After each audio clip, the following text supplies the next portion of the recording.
There was some speculation about our use of the period Warner Brothers and Paramount logos as to whether or not we were trying to make the movie seem like it was made in the 1970s. And although I think it was born out of the desperation to have just some idea, any idea, we just hit upon this notion of using the period logos just to kind of set the analog scene for how the drama would unfold. I wanted to do this very long tracking shot that takes you into Vallejo on the 4th of July. I wanted to kind of see, some notion of normalcy or, just rows of houses and people going about their lives before, we sort of introduced the violence. We tried using all kinds of special stabilizers to put them inside the Corvair and drive down the street, but what ended up happening was we were either kind of locked to the car and the world around us sort of shook and jiggled, or we were locked to the world when we had a gyro stabilizer and the car sort of wiggled and shook. So we ended up laying about 450 feet of dolly track and mounting the camera inside that Corvair and pushing the Corvair down the dolly track in order to get that shot. It's a little insane, but it just needed to be that sort of detached, indifferent view of the rows of houses and the people with their barbecues. There's so many things that are kind of oddly personal in this. There was an A&W drive-in restaurant that was on 4th Street in San Rafael that I remember very vividly as a child. We used to go there every once in a while for floats, but it looked very much like Mr. Ed's. And so that was sort of what was sticking in my mind. When we were trying to lay out the opening sequence and how we would see Vallejo and how we would see this period and see the opening night, I was looking for a piece of music. And originally we had cut this scene to Big Brother and the Holding Company's All Is Loneliness, which was a beautiful track, and the music really fit the scene. And George Drakoulias, who did the music supervision, came to me with some other ideas just to say, hey, we should definitely explore everything, and here are some other ideas. And we listened to some more kind of psychedelic San Francisco kind of music. And finally, we got to the Three Dog Night. It was odd because I was in 2nd or 3rd grade when this whole thing happened. And I remember so vividly driving through Sonoma from Vallejo. It's an area known as Black Point. And I remember being in the back of my parents' 65 Impala, and the windows were rolled down. It was the beginning of summer, and you could smell eucalyptus, and this song was playing on the radio. And there was something about it when I heard it, it literally transported me personally to the summer of 1969, which is, again, a purely subjective thing. And, making movies ultimately is a wholly subjective thing. But I remember just feeling, very misty when I heard that music and I heard it playing over those pictures. I love the scene. I love the way Lee and Kira played this. It's an odd thing because in the reality of what really took place, they were much more knowing, or certainly Michael felt that they were much more knowing about who the person was that came in the car. In fact, he said that at one point, he actually said to Darlene, "I'm not getting shot for this." And we thought, it's a good line, but I don't know that we can use it because of what's about to happen. That couldn't really have somebody say, I don't want to get shot for this, and then have them get shot. It had to kind of come out of nowhere. There has been some conjecture about why we used a Mustang instead of a Corvair, because the police reports regarding Blue Rock Springs, Michael Majo said he couldn't tell what kind of car it was. It was either a Corvair or he thought a Mustang, a bronze color. So we debated it for a while, and eventually we all agreed that it would be too doppelgangery, too ironic, too much of a Charlie Kaufman movie if an exact duplicate of the car that they were in showed up behind them. We certainly had 3 bronze-colored Corvairs and could have put it in there, but we just felt that it needed to be a different car. The silencer in this sequence, it's a hotly debated issue. In police reports, we have people who are pretty sure that they heard gunfire. But there are also people who said that there were firecrackers being lit in the actual parking lot. And when Mejo walked us through it, one time he was pretty sure that there was a silencer, and another time he was not so sure. We opted to have the silencer because it was in the police report that it was a silencer, and also to, again, show that the silencer was probably homemade and not real effective. In conversations with Mejo, it was unclear as to whether or not he threw himself over the seat into the back of the car when the firing began or when the assailant returned with the reloaded gun. In the blocking of the scene, it seemed to work better that once he realized that the shooter was going to return or had returned and was going to continue, that he sort of ejected himself into the back seat. And again, there is no way to make a movie that's not subjective. You have to make decisions about what the behavior is, and you have to sort of work with what dramatically works. Goodbye. This is one of my favorite shots in the movie. It's the opening push-in on San Francisco. It was very important to me that two things be seen. One, that we see the Embarcadero Freeway that fell in the 1989 earthquake and had to be dismantled and carted away. And also behind it, one of the most important landmarks for me, which was the construction of the Hyatt Regency. Because I remember the day that it opened and my parents brought us into San Francisco to ride the elevators that went up to the Equinox. And I love the idea of seeing this cosmopolitan city, or the city that San Francisco was when I was a kid. It was a very sort of jewel-like kind of cosmopolitan oasis, and that's sort of what I wanted to get across in that opening shot. There will be a test tonight. System with Garage turntable and Pioneer speakers for $188. Make it a Matthews before 10 by Murray. 6400 Mission Street, top of the hill, 86.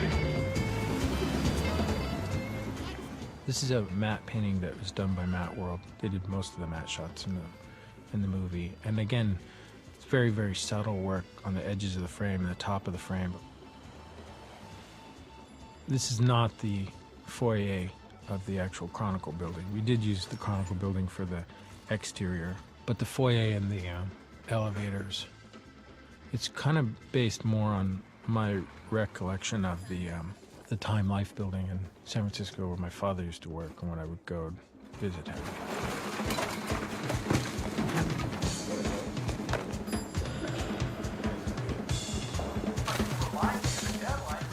Again, I saw this movie as flying in the face of a lot of things that I'd done before, and I liked the idea of doing something that was very, very simple in terms of its travel and cause and effect. I mean, really all we wanted to do was bring this one specific letter into this world.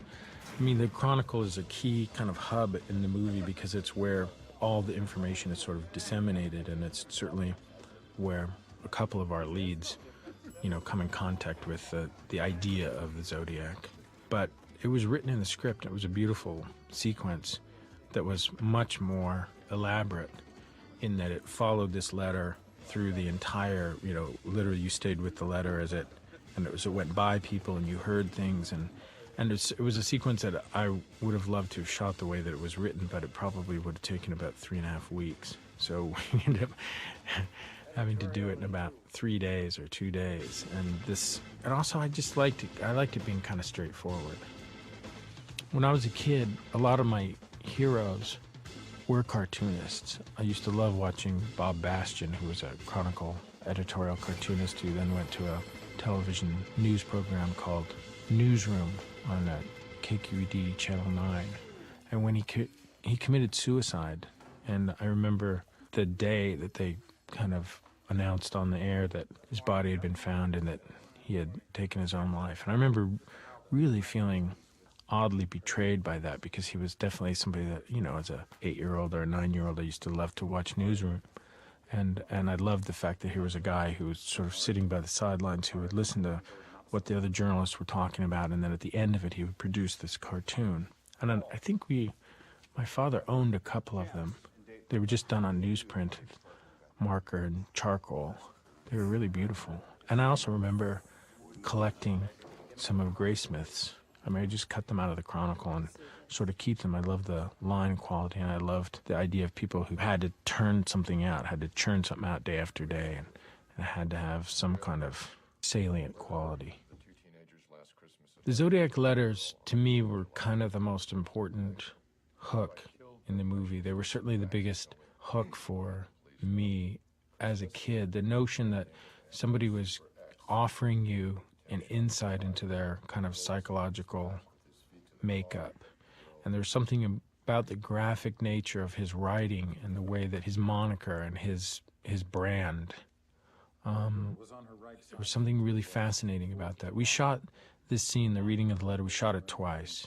The first time I was framed in a much more omniscient way, and when we cut the scene, it just didn't work. It didn't have, you didn't follow the letter, and you didn't follow the interest of, or non-interest of the parties that the letter came in contact with.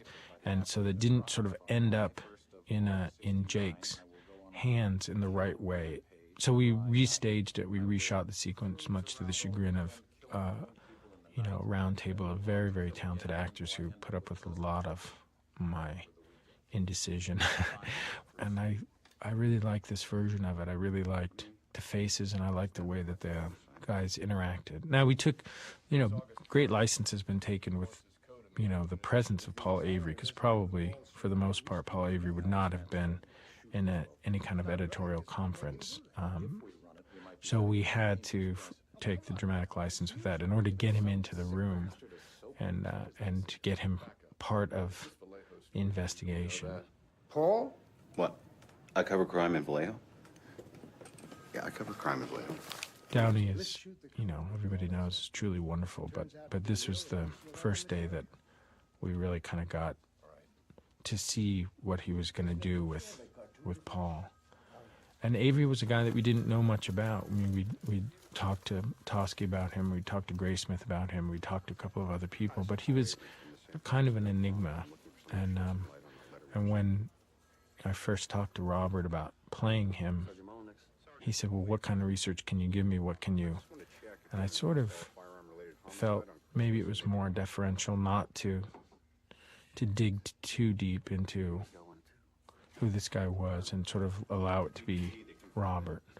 Al's on the phone with the Examiner. They got the same letter with a different code. Also, the Times-Herald. Christmas. 2 teenagers on Lover's Lane, both the OA. David Faraday and Betty Jensen. July 4th, Darlene Farron and Michael I think it's Mayhew. Anyway, he lived. She didn't. The murder weapons?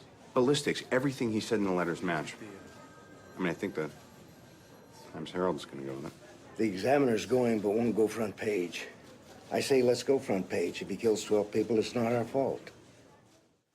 I love the feeling of the newsroom, and I remember reading the script the first time and thinking, this is not a serial killer, this is a movie, it's a newspaper story, and that gradually becomes a story about, justice, or the obsession with justice, and what is justice, where can you feel good, at what point can you let go, at what point have you got what you need in order to move on. And that's what I liked about the story. He won't give his name. Morty's? Anyone? Where I'm heading. This is a shot, the San Francisco Chronicle type on the building in the background we actually added.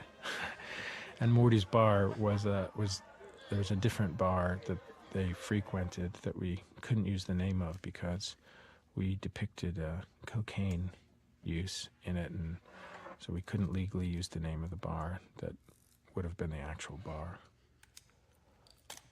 One of the biggest issues that we had was we wanted to, from a storytelling standpoint, we needed to talk about Graysmith's older son, and we wanted to see him in the movie, but of course the movie opens in August, and we decided to, even though there are no schools open in August, we decided to have him drive his kid to school. All right, people, listen up. The cipher's broken into 3 sections. This is one of those sequences where you see a lot of, professional-looking people with horn rim glasses, pouring over evidence and bringing their expertise. And probably it was, 2 guys, 3 guys in each of these scenes, but we ended up putting like 5 or 6 just to make the joke of you have the CIA and the FBI and Office of Naval Intelligence, and then you cut to some guy and his wife in their breakfast nook, and they're the ones who solve it. Guy used to sit there was a great cartoonist, Bob Bastian. Now he's on public television for some reason. Paul Avery. Robert Graysmith. Mm-hmm. I've been here 9 months. In all probability, Avery probably never had this kind of interaction with Graysmith until much later. But we liked, again, in terms of telling the story, liked the idea of Avery sort of seeing a spark and Robert and making the trek across the newsroom to the art department to fill him in on this. And I like the idea of him introducing himself, even though Robert's a little chagrined by it because he feels he's already been introduced to him before. I love that one. It often happens. You see that in Hollywood. People come up and go, "Hi, I'm blah, blah, blah." And you say, "Well, yeah, actually, we've already met." And you don't know whether it's that they didn't have the confidence that you remembered, or or you're being guilted, or we had to retouch the knuckles of of this scene because Jake's hands are very hairless and pretty, and the double that we had doing a lot of the writing and drawing had much hairier hands, so we went back in to retouch the knuckles on it so Jake wouldn't feel like we'd done him a disservice. Oh, what dangerous animal. How do I know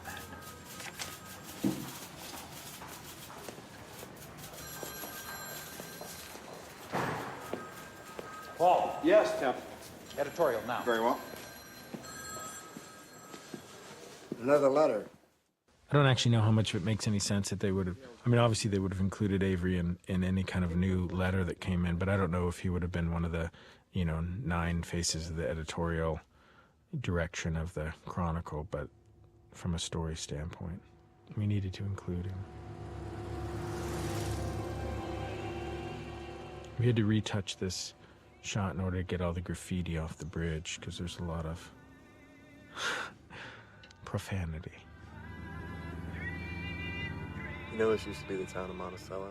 We took some liberties with this in terms of the setting up of who these characters were. And Cecilia and Brian had dated, but they weren't currently romantically involved. They just happened to be at Berryessa on this day, mostly because they couldn't make it into San Francisco in time. And so they were spending some time by the water. And I wanted to have a little moment that kind of talked about they knew each other, but they didn't know each other as well as maybe the setup would make the audience think. I felt that by having them, cuddled together by the side of the lake, that the audience would feel that they were, lovers, and that they.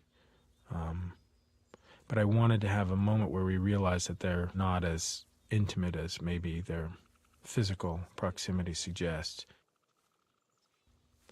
There's a great thing here too, because Patrick he had just finished a sandwich just as we started to shoot this, because we only had about 3 hours where the light was correct, from like 3:30 in the afternoon to 6:30 in the evening. And so we started rolling. I said, "Okay, the light's good, here we go." And we rolled the cameras. We had 2 cameras out on this little island. And he stood up and he started going through his lines, and he got a little bit of a burp, a little bit of indigestion. He has this little moment where he sort of pauses and touches his stomach. And I just thought that seemed so real that somebody would actually kind of have a moment of indigestion when they see a guy with a black hood and a .45 automatic. He's a sociology major. Pre-law.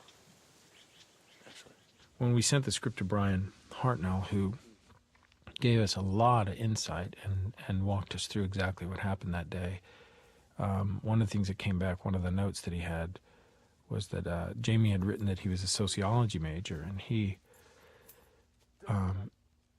explained to us in no uncertain terms that he was a pre-law major, and that that was inaccurate.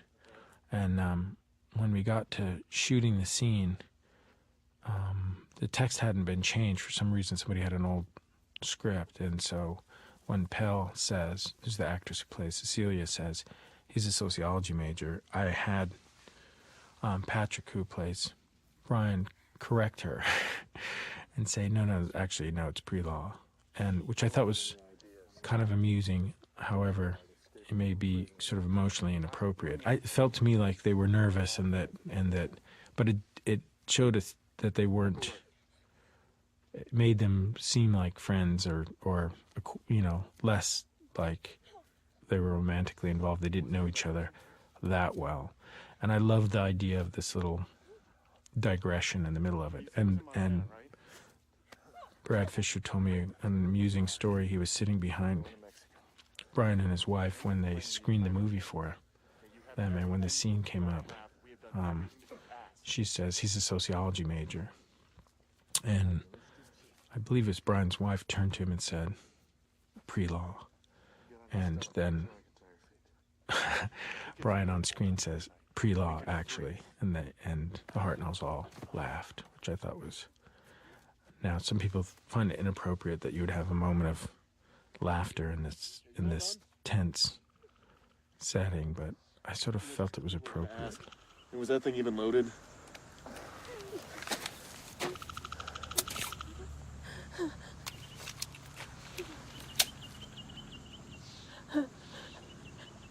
It's okay. This is all gonna be okay.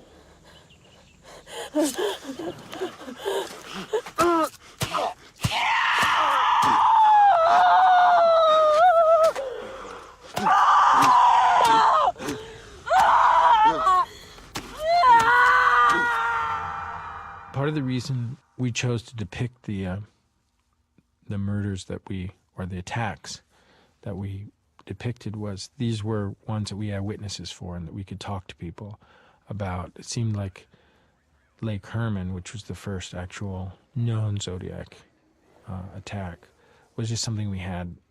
We just had, stains on the ground and white chalk lines, and we didn't have anybody who could actually walk us through it. And it also seemed like the movie really begins with the letter, and the letter is really in response to Blue Rock Springs, or it's that seems to be the main thrust of so that's where it began the movie.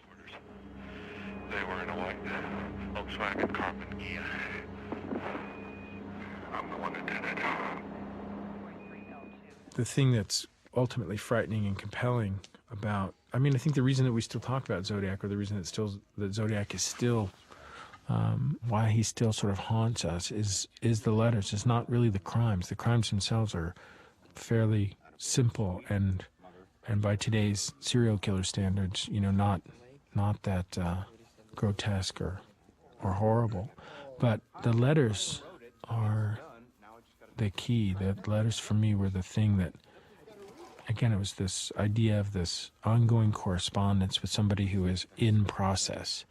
And you got to see how he, not only the manipulation of the press or the manipulation of the public, but just his evolution, the evolution of his thinking and how he thought about himself. And so we tried to sort of make that, the letters, the hub of the letters, and the letters passing through the chronicle, the hub of how the story was peeled. That's Count Zaroff. Zaroff? With a Z? And that will be all for the news on the 20. We've got curfews in effect tonight. There's a time reference in the movie, which is the building of the Transamerica Pyramid, and it begins in the Paul Stein, the Washington and Cherry murder. It begins that whole sequence. That's where we start to kind of see, again, it's where old San Francisco, or for me, early 60s San Francisco changes into 70s San Francisco. And so it's one of these things that we sort of clock throughout that begins to show this evolution. The cab shot is one of those moments that people seem to really remember in the movie. And the idea here was to have this sense of both detachment, you know, God's POV looking down on something that he has no control over, and also this way of you're both locked onto what's happening and powerless to change it. Most of the violence in the movie, all the bloodletting, that is to say the stabbing at Berryessa, the shooting at Blue Rock Springs, and the shooting at Washington and Cherry, were done digitally because we determined that it was going to take way too much time to get everybody all bloody and then change their wardrobe, clean them all up, and then get them all bloody again. And especially at Berryessa, where we only had about 3 hours of shooting a day. So all of the blood that you see in the movie has been added digitally. The final pullback at Washington and Cherry, when we built a set in Downey, just the curbs and the street itself and the steps of the house across the street. When we did our pullback, we went up, put a techno crane on top of a scaffold that was about 3 stories high, and we did that crane back. And I decided then that we wanted to see something that framed the lower corner of the frame. And so we added the high tension lines, the power lines, digitally, the kind of humming. And I just got to warn everybody, don't try this shot with real power lines, because if you get a Technocrane anywhere near it, you're going to have real problems.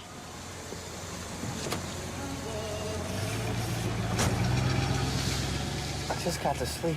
Suspects Negro male adult, waltz on scene. The driving stuff, most of the driving stuff that we did some tows, but for the most part it's all blue screen. It was just unfeasible to do tow shots. So we shot a lot of plates, and we were able to throw the background out of focus because we certainly couldn't go to Geary Street and put all period cars in. That would have been too insane.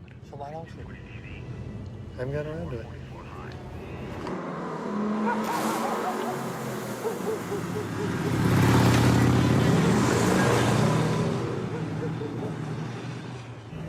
So Washington and Cherry is, in Zodiac lore, it's very famous.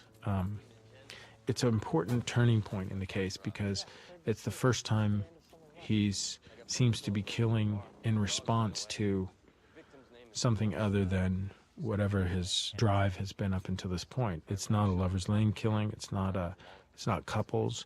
It's as impersonal as anything that he's responsible for. And it seems to be just a publicity stunt. It seems to be that he's taken his wet work to, the city and has snuffed out a life at a, no, it's not a busy crossroad, but it's certainly a well-populated. As you can see by the scene, there are windows, within 60 feet, 75 feet of the murder of Paul Stein. And there's a chance, in all of this that somebody's going to hear him. So it is brazen, and it's bold, and it's designed to be a real kind of fuck you to the people who are hunting him. And it was a very difficult sequence to get the approval to shoot because we had to go to the homeowners association and talk to them about tying up this corner for 5 nights of shooting. In the end, it was wholly impractical to shoot there, and we ended up building this crossroad and putting up blue screens. And we were actually able to kind of recreate the period better by doing it completely, by faking it. And I think that in the end, the work is so good. Eric Barba and his guys did such an amazing job that I think that it flows right with the rest of the movie, and I think that people really are taken, they're transported. And it's very, very, when you talk to Armin Pelicetti and David Toschi, who came down the nights we were shooting, and they blessed it, said it was extremely realistic in terms of what that night looked like. Now it's a little bit brighter by, I mean, it's brighter because it has to be brighter for the movies, but, you know, it's a pretty dark scene as far as movies go. Harris, who's one of the more fearless cinematographers you'll ever meet, lit this entire scene with, I think it was pretty much two 2Ks. And we decided at the last minute, it had been designed to be 5 very kind of static kind of tableaus that they would walk out of one and into the next one, and we would pan them. But we were going to keep the camera very, very static. And at the end of, I think it was like 2 days before we were destined to shoot this scene, I was driving along and I thought, you know what? It's the only time in the movie where we're at a crime scene with somebody who's trying to kind of glean what's happened. And so it would be fine to follow them around and follow them handheld. And so I remember calling Digital Domain and talking to Eric and talking to Ed Olbrich. I said, you know, we're going to do it pretty much like we discussed, except it's all going to be handheld. And I heard the phone drop on the other end, and they kind of, their voices squeaked, and they kind of said, oh, no problem. We can do it, yeah. It looked like they were drunk and fighting. Yeah, and he had a rag. He came around the side of the car and he was wiping stuff. Did you get a chance to see his face? I did. Well, sort of. Do you remember what he looked like? Normal. Yeah. Normal. So I don't know how Carol Fisher screamed. I don't know how she handled the the bloody shirt, but we sort of assumed that it would be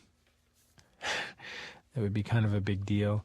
There are people who take exception to the fact that she handles the letter, and at this point she would probably know better, and probably she did, but I wanted it to be sort of matter of fact, and that it didn't really explain itself as to what it was until she'd read a little bit of the letter.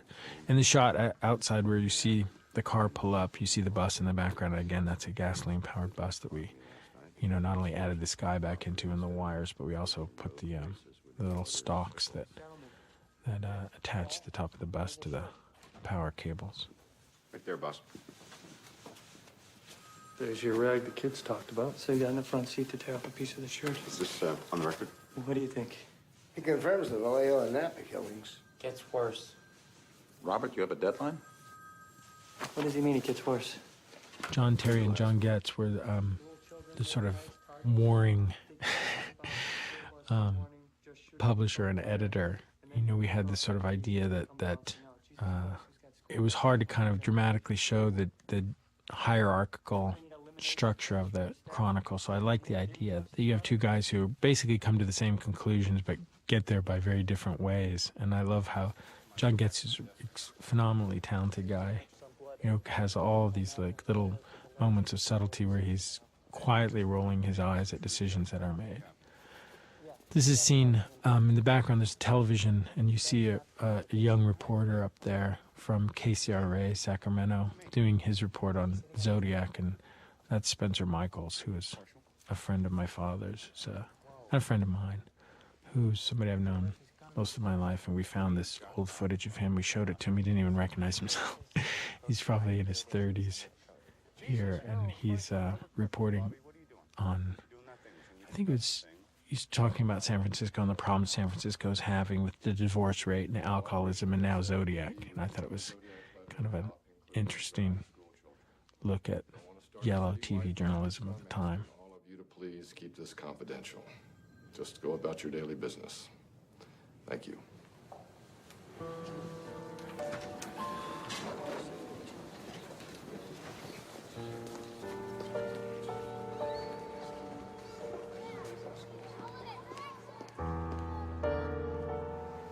This bus stop, I chose this location because I used to live in San Anselmo on a street called Parkway, and there was a bus on Sequoia. There's a bus stop on Sequoia Street which ran behind, and it was a little hill that came up to it, and it looked just like this. And so this is actually in Los Angeles, and we managed to find this one location that didn't have too many palm trees, and so we shot that in LA.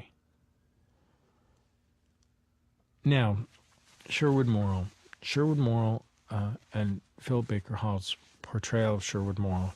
I mean, he was very, very professional, very renowned and lauded expert in his field. But I always felt, in looking at the Zodiac letters, it seemed oddly inconsistent. And there were certainly things about Morrill's stance on the case that I know that Toschi and Armstrong had issue with. And but it was never our intent to, I mean, he was obviously extremely capable man. We have to release the bus threat. It'll screw us. We're already screwed. We just went from routine cabbie shooting to mass murderer targets kids.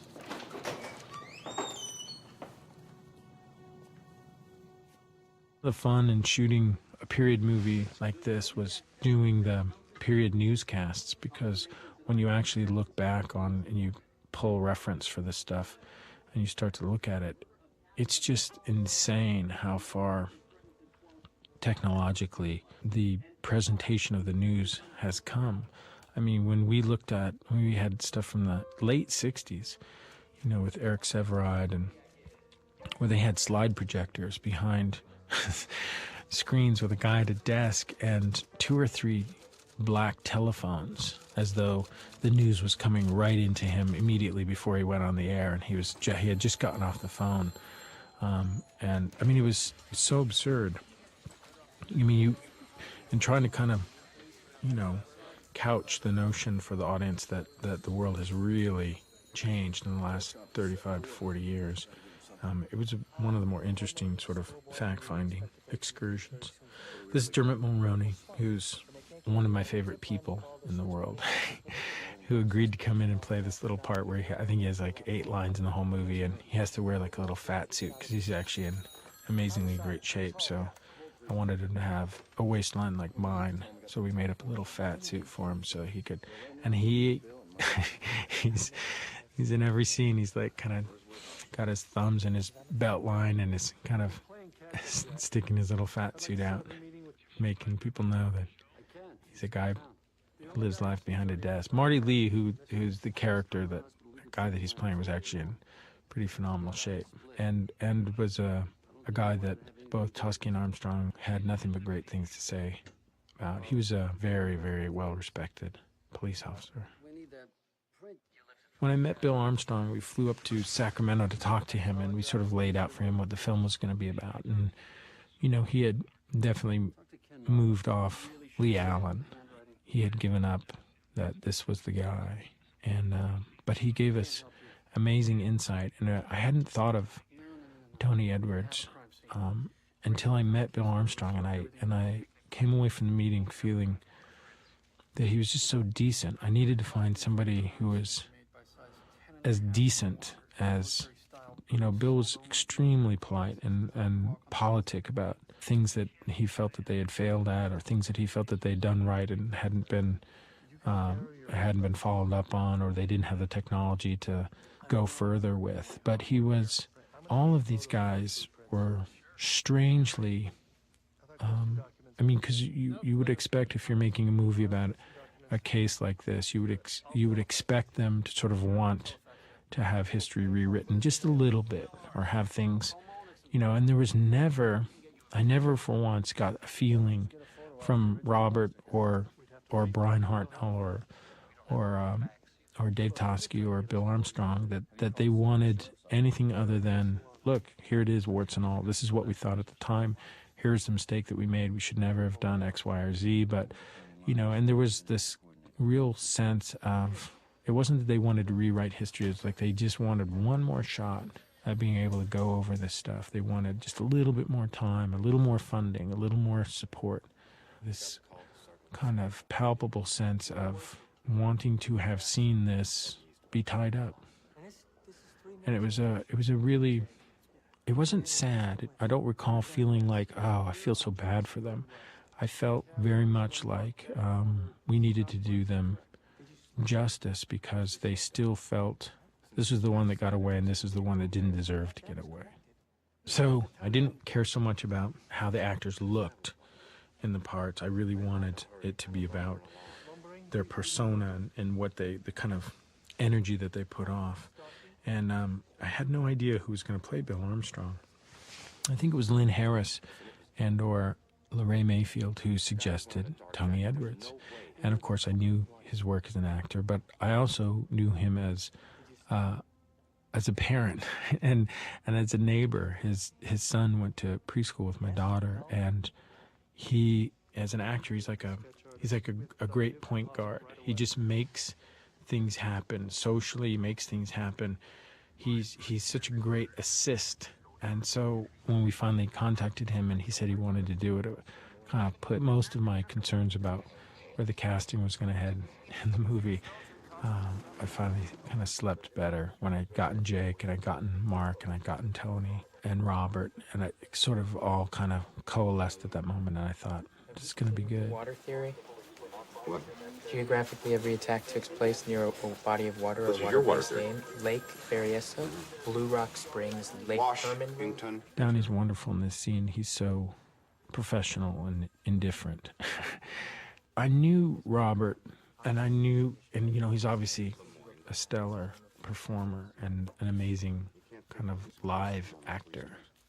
But the overall concern that I had for this character was that he had to be extremely verbal. He had to be somebody who was, it wasn't that he was air quoting himself all the time, but he was, I felt to me like Avery was, we talked about this a little bit, he's kind of a George Sanders character.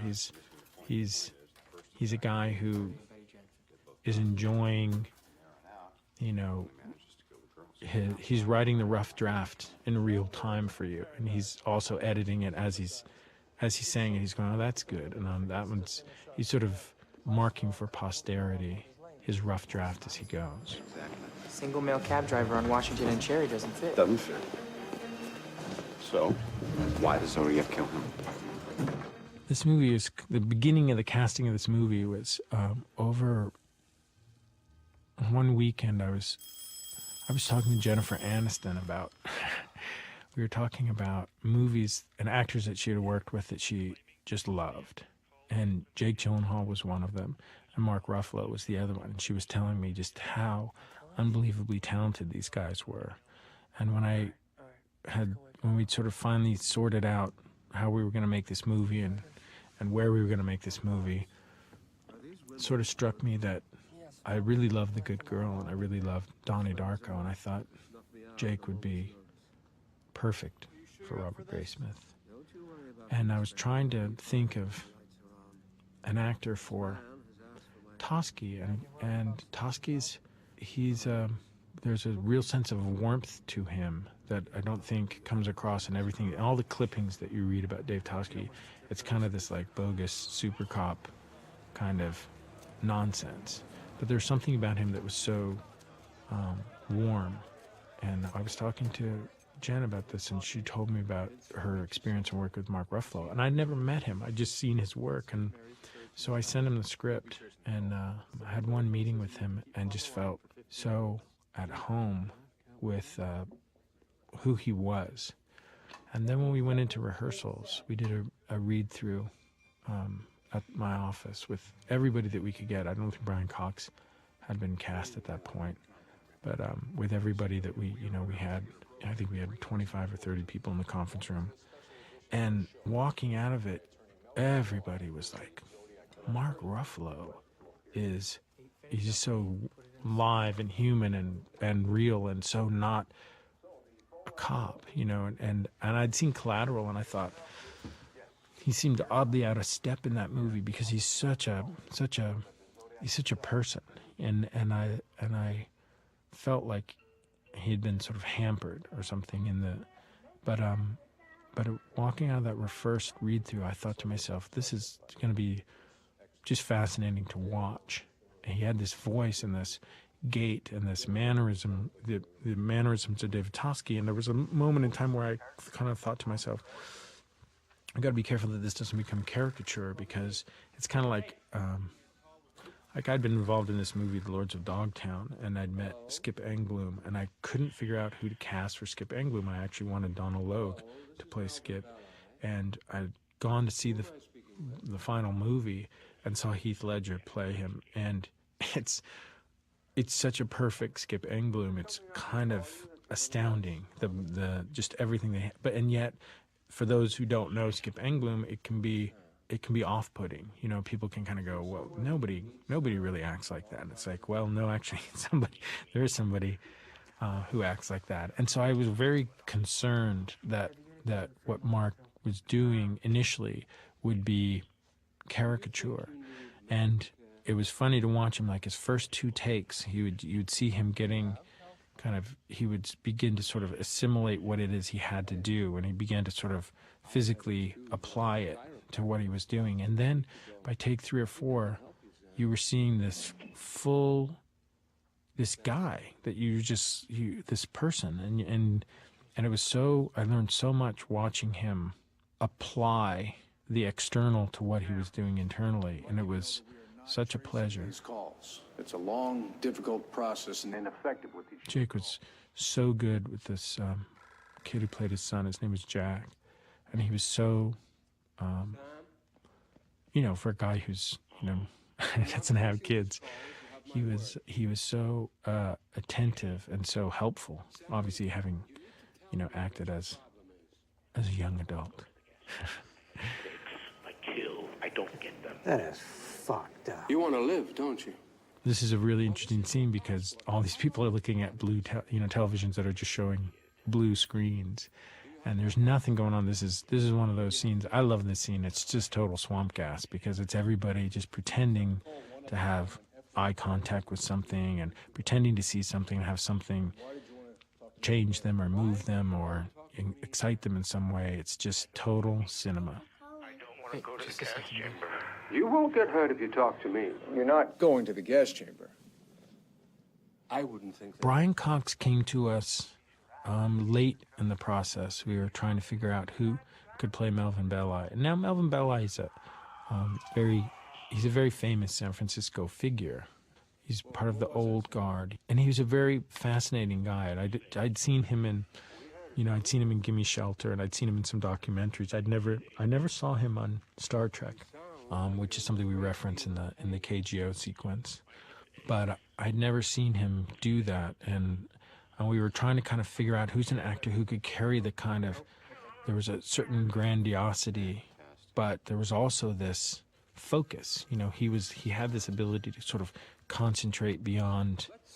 You could see what somebody told me that Perry Mason had been based on him and he was very much like Raymond Burr. He had that kind of weight and gravitas, and yet he was a showman. He was, there was no question about it. He was, and so I think it was Lorray, when Lorray said, what about Lorray Mayfield, who cast the movie, said, what about Brian Cox? It was like, oh my God, are you kidding? It was like getting hit in the face with lumber. You're just like, of course. And so we called him and had a conversation with him over the phone, and he decided to come and play with us.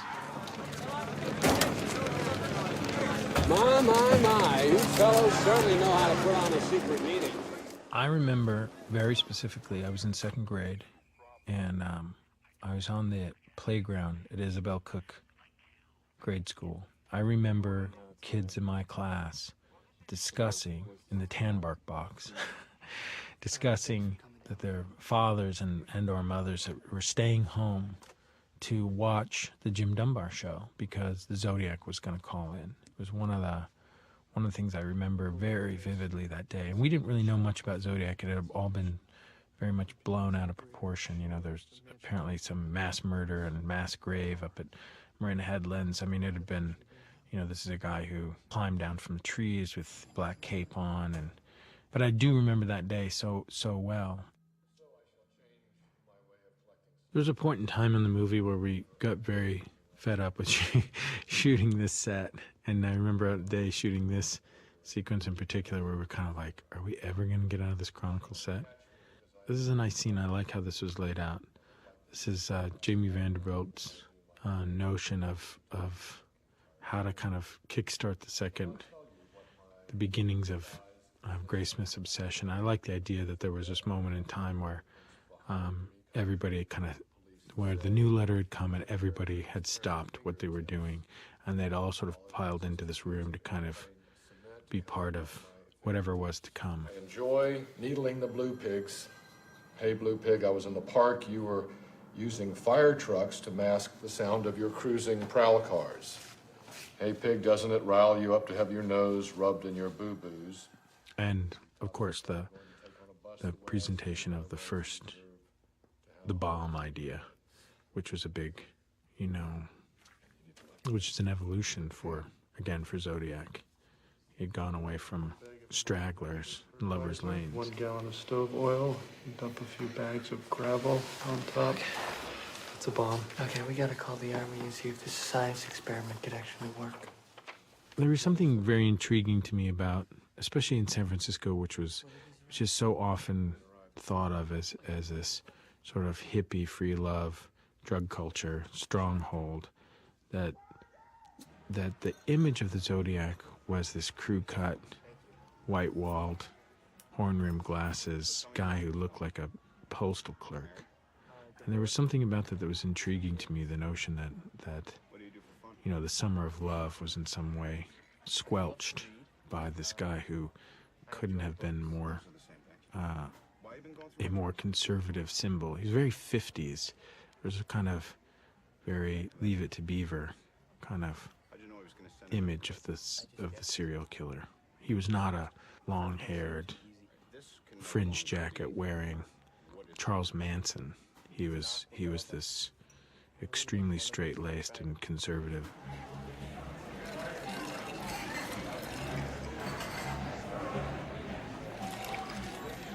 Aquavelva was the aftershave that my father used to use. So when somebody said, "What should this drink be called?" I think Downey, for 15 takes or something, we called it the Blue Dragoon. And then I said, "No, just call it an Aquavelva." I love this scene between these two guys. I love the way that, I love the playfulness of Downey. Here's where this scene where you don't direct Robert too much, except to make sure that he doesn't swallow every consonant. You just want to get out of his way, and again, it's such a rare gift that somebody's able to make playful and silly and experiential what's ostensibly a lot of exposition, and that's for me acting in service of, because this could be a very, very dry and boring scene, and it's lovely how both these guys, look like they're trying to find a way into each other's thought processes. He suggests are found in this cipher. But there are non-letter symbols, because there's all these medieval ones. I thought they looked medieval too. But then I found a code written in the Middle Ages. Guess what it's called? The Zodiac alphabet. Jesus.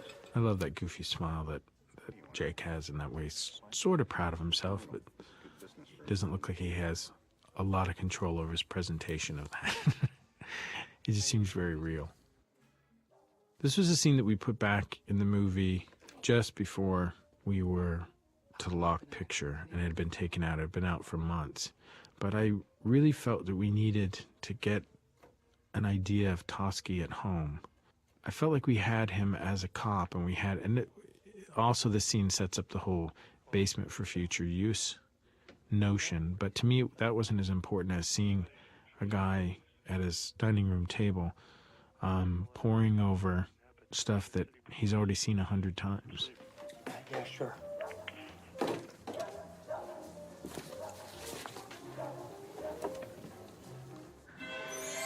This is a matte painting that Melvin Belli's house, which was based on a photograph of Melvin Belli's house in Pacific Heights.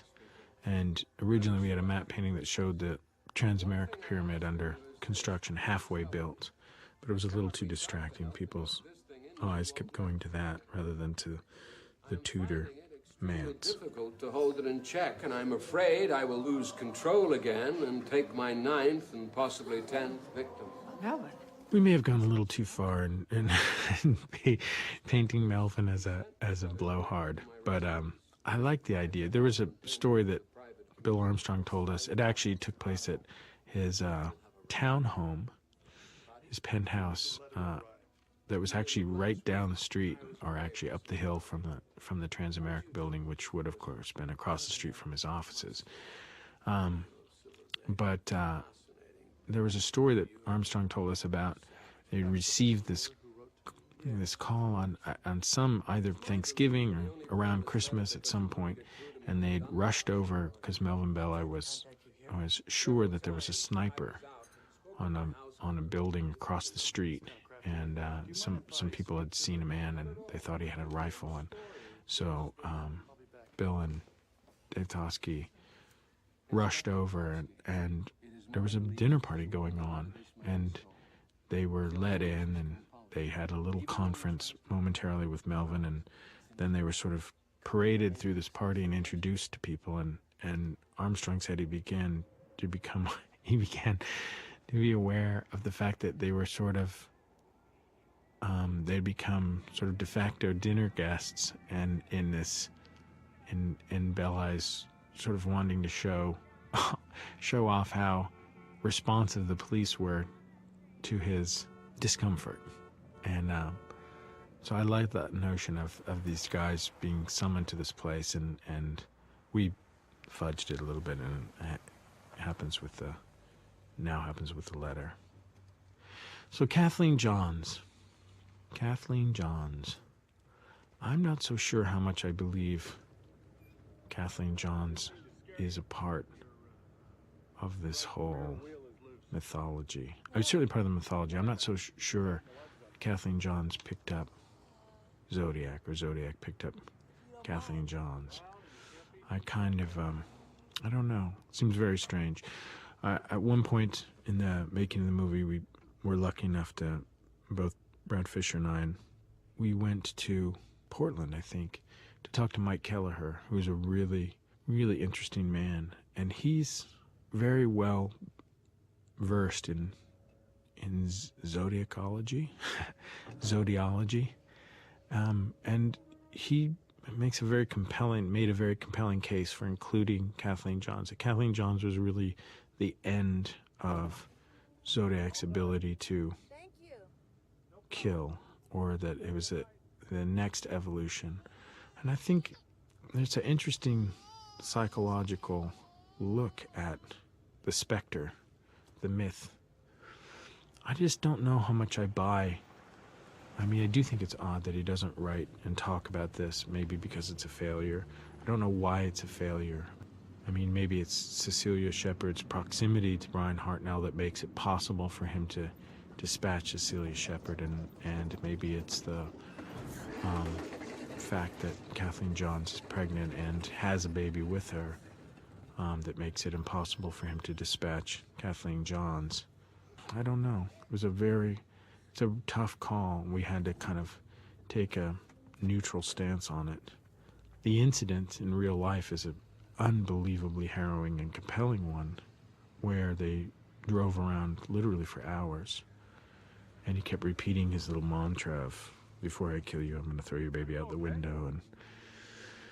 And she jumps from at one point he goes, the driver, whoever he was, the abductor, drives up an off-ramp onto the freeway. I think it's the 5.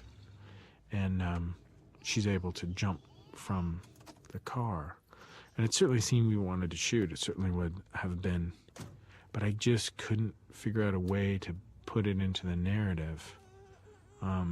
It just seemed like it was a dangling participle, and it would have given it too much weight in order for it to have been dismissed later on in the scene with Avery and Graysmith in the stacks. So, again, maybe it was an error on all of our parts, but I felt dramatically like the only things that we could include were his terrorizing of her and then her subsequent being found by the side of the road. Do you always go around helping people in the night? When I'm done with them, they don't need much help. Shh, it's okay. Before I kill you, I'm gonna throw your baby out the window.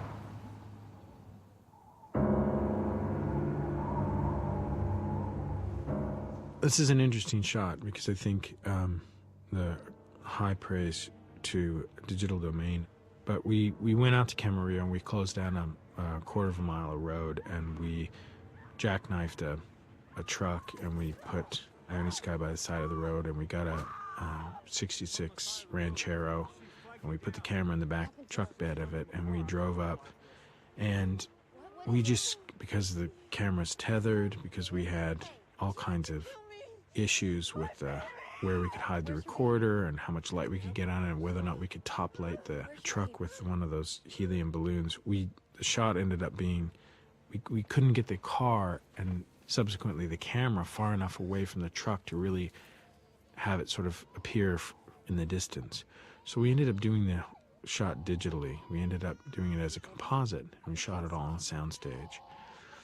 And I think that the best compliment that's been paid that is that when Harris Savitas, who shot the movie, went into a timing session, he saw that and he said to Peter Mavromatis, the post-production supervisor, oh God, I remember that shot. That was just hellish shooting that.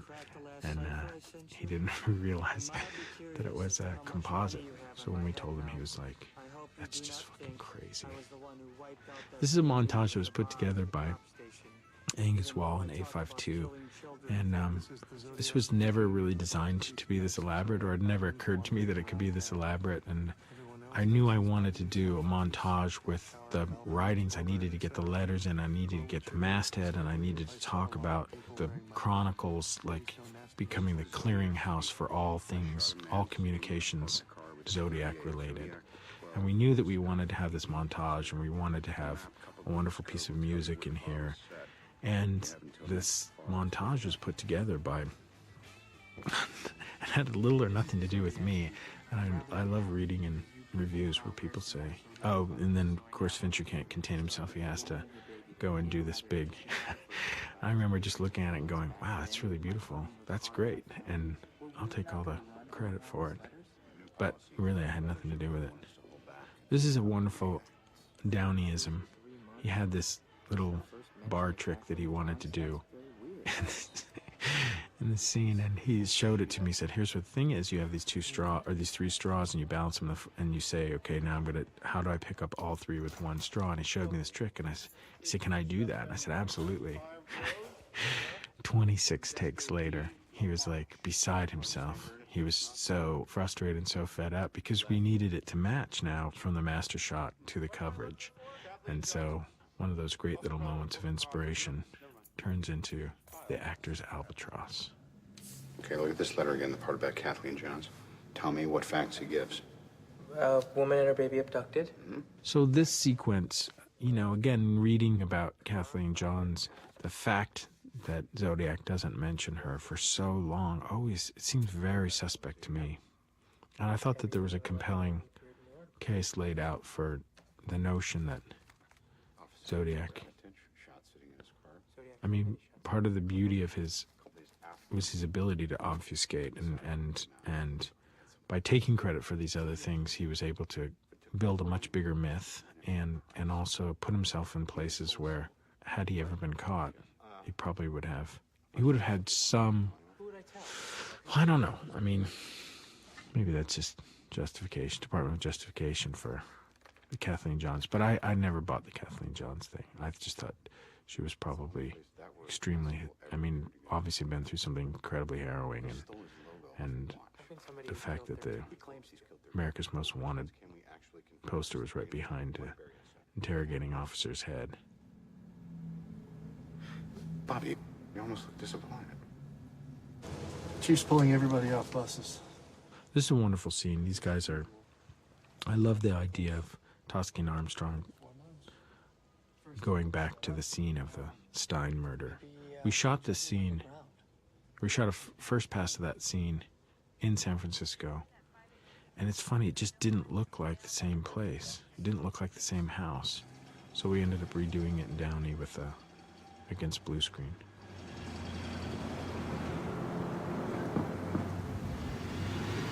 Has it ever it bother you that people call you Shorty? Does it bother you that people call you a retard?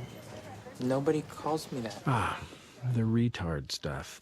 The retard, this was a joke that Jamie and I kind of concocted. This was never meant to be any disrespect to Robert, and there is no actual foundation for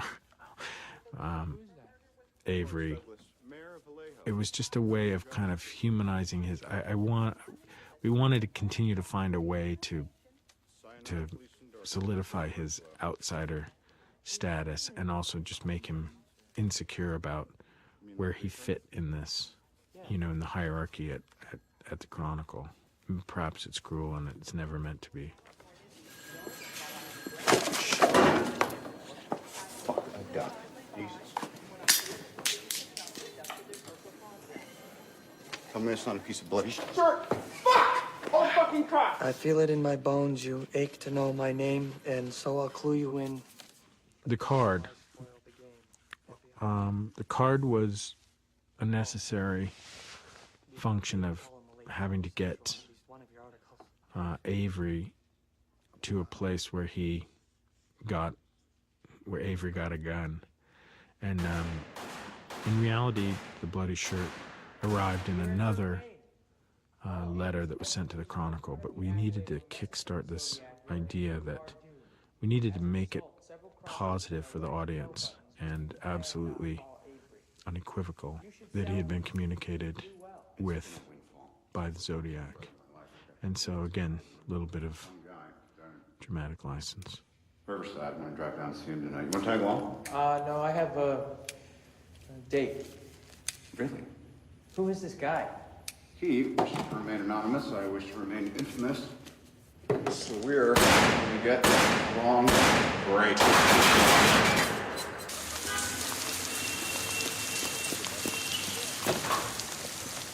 Hi. Amy, hi, I'm looking for a Melanie. Yes, the young lady.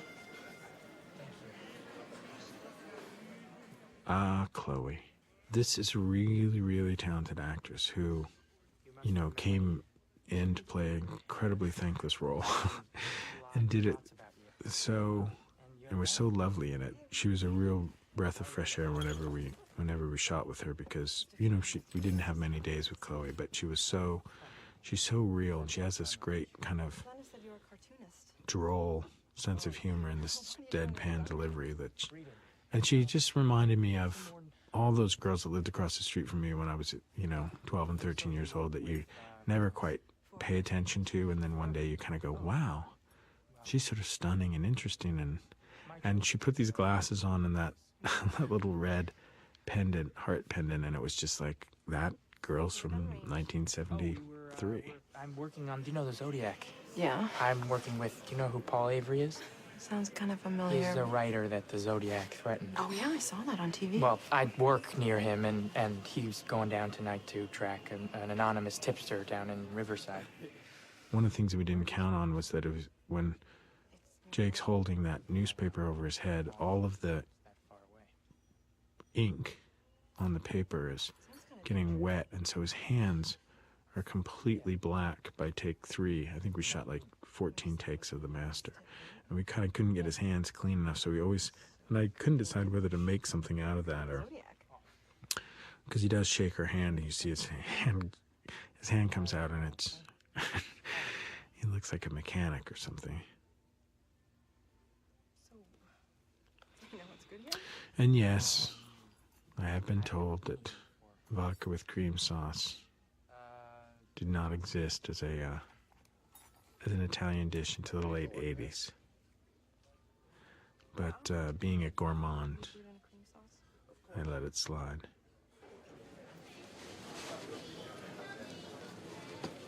Maybe give us another minute.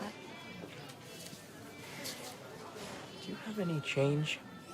Oh, wait, hold on. No, that's a penny. This is a particularly hard scene because they're very different from take to take, and trying to kind of consolidate. And I normally hate going from close up to close up, but the overs just didn't match, and they were sort of they were brutal in terms of where the eye travel, where you pick things up, but they're so engaging, the faces, so It seemed to me like we could get away with it. I love this scene. This was originally designed to be a much bigger deal. And we follow Downey. It was a big kind of non-scare moment where he meets an informant, and we shot it a couple of different times. But it just didn't have its place in the movie, and we had to. I mean, the movie was long as it was, extremely long as it was, and it didn't seem like, it seemed like a moment where we could lose a bit of. But I like the idea that he goes to. I ultimately like the way that it's structured. That he goes down there, we see him. There's something, and then something kind of oddly not right about where he's going to meet this guy. In actuality, he went to a house. It was completely dark and met some guy there, but it was too much like like the informant in Chinatown. So we didn't do that.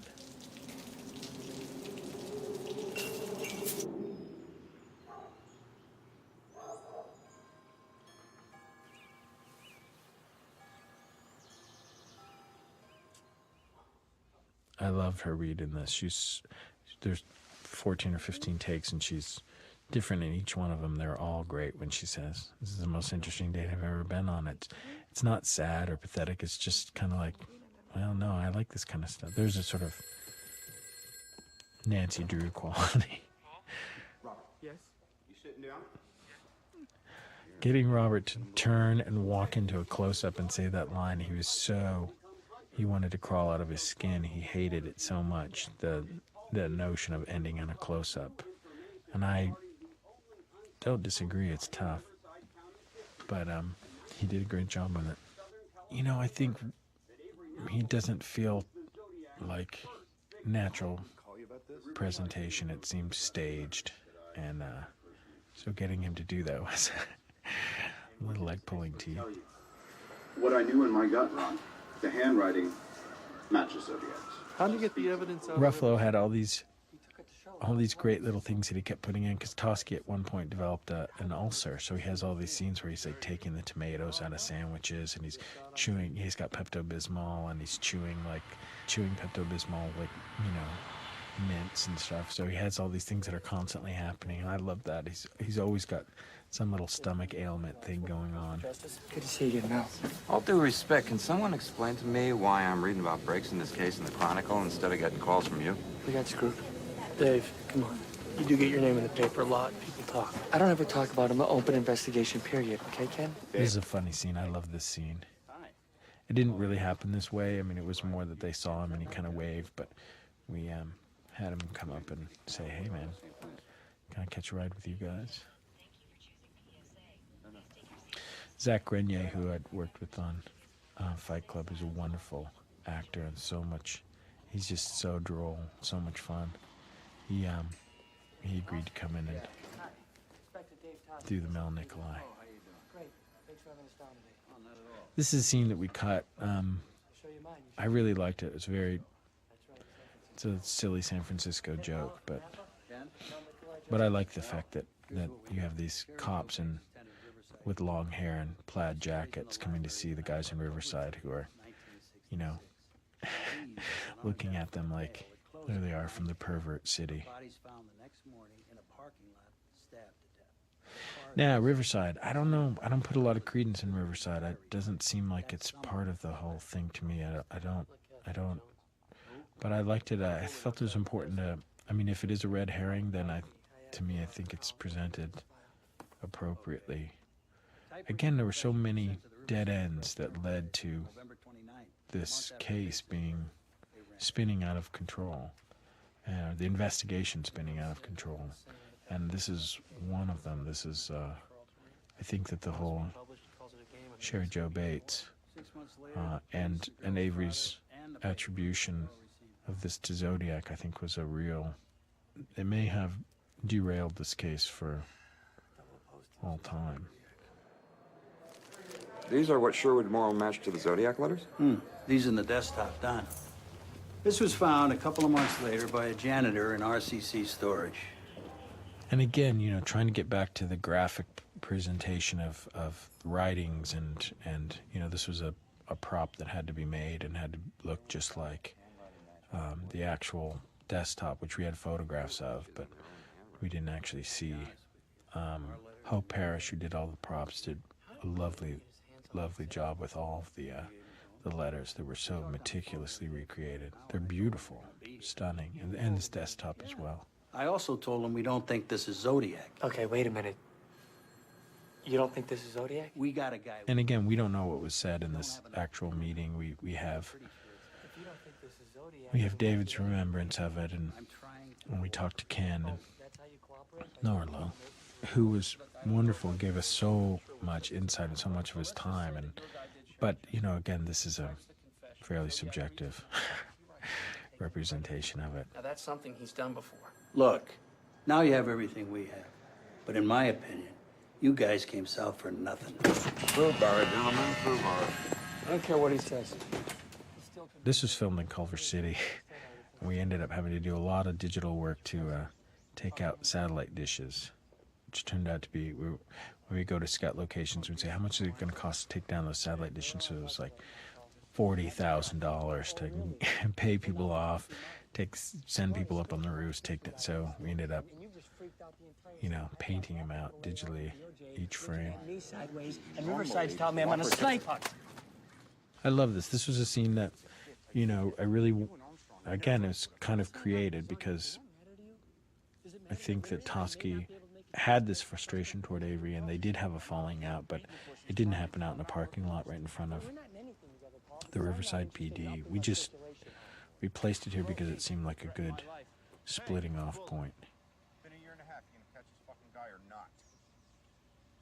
And Downey came up with this by himself, this whole getting this notepad swatted away and then pardon while I retrieve my nonsense, which I thought was great. We had many more scenes in the actual, in the first draft where we really saw the building of these scrapbooks, you know, Graysmith's attention to his collection. And there's Bob Wagner, the AD, and I have this rule that we never ever want to see when extras are hurrying, we never want to see anyone look at their watch. So we shot this shot, and Ruffalo comes running up the stairs, and he checks his watch, and Bob looked at me, and I said, no, when Mark Ruffalo does it, it works. Zodiac didn't cut off any of the victims' hands. Are you sure? Yes, sir. Travis and I worked here. I thought this was very funny, the notion of having all these kinds of people who were so suspect, and then leading into the Don Chaney, Sandy Panzarella meeting in Torrance. I like the idea of couching. There's literally, I have to meet with every lunatic who's come out of the woodwork to offer their theories.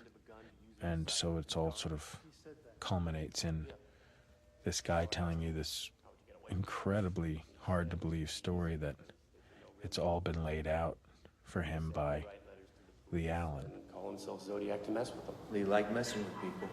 You're positive he said Zodiac? Yeah. I thought it was a stupid name, so I told him.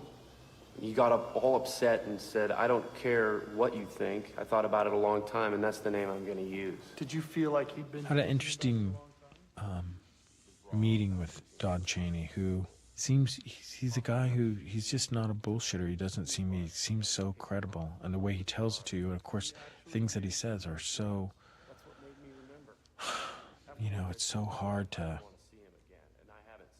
believe, and yet when he tells it to you, you kind of go, you know, most homicides are solved by somebody dropping a dime on somebody else, or somebody finally telling a friend or saying something in a bar, and so that aspect of it seems very believable. But again, the New Year's Day story it was such an incredible thing that I really wanted to meet with Chaney just to look him in the eye, just to see whether I thought he was a lunatic, and I didn't. He was extremely forthcoming and seemed incredibly honest. Again, that's really just part of the circumstantial case. It's all we have. Then it is circumstantial, and we know that. But it is, you know, ultimately it is Robert's story and David's story and what they believed. checked. He did. First recorded contact with the police department about Alan was in Pomona, January 10th, 1970. He just got lost in the shuffle. Did Cheney have anything against Alan? Did Alan screw his wife or anything? We're going to do a full background check. But I got to tell you, I like this guy. So let's pull some handwriting samples. Hi. Talk to Sherwood. He got the samples. What are you having? It's one of those great moments where you have an idea for a scene and you know you're gonna need coverage and the guy's got to eat and you go, oh man, this is gonna be a nightmare. And you come in, you shoot the master, and the master's so good and the timing of it works so well. You just go, well, that goes in the movie. That's fine. We'll move on. We don't need close-ups of anybody. We'll be okay. Alan had been fired for touching kids. Touching? Polite euphemism. So what do you want to do? Make some phone calls. Are you done with the price? Go ahead. Did you and Mr. Cheney have a chance to look at the copies of the Zodiac letters we sent you? Yeah, some of this stuff is pretty creepy. Yeah, we know. I mean, creepy like Lee. He misspells words like that. He thinks it's funny. Poor Tony. I think he probably had a telephone to his ear for about 6.5 weeks on the shooting of this movie. So many scenes where he has to be hearing something that's being read to him just off camera and he's responding. You can write with either hand. Didn't you guys know that? In everyday life, Alan uses his left hand. Job application. There's a real sense of, to me, in this scene especially, of and in the latter scene that we've put back into the movie, but the triangle of Martin Lee and David Tusk and Bill Armstrong, there's this real sense of them. It's like they want to believe and they don't want to believe. They want to keep that distance and they want to be, they don't want to get sucked in, and yet they're so hopeful about finding some answer. The interrogation scene, the matte shot that opens the sequence, is actually from Point Richmond, and it's a Standard Oil plant in Richmond. When I was a kid, I think it was in the late 60s, it may have been in the early 70s, when the oil companies wanted to be perceived of as less ecologically destructive, and I remember the storage containers were painted these sort of rainbow colors. So we had Matte World go and do a matte painting. We actually moved the bridge. The bridge would actually be off to the left, that scene, but we moved it so it seemed more like you were further north in the bay. Tosky and Sergeant Jack Mullinax. We're investigating the Zodiac murders in San Francisco and Vallejo. Please, sit down.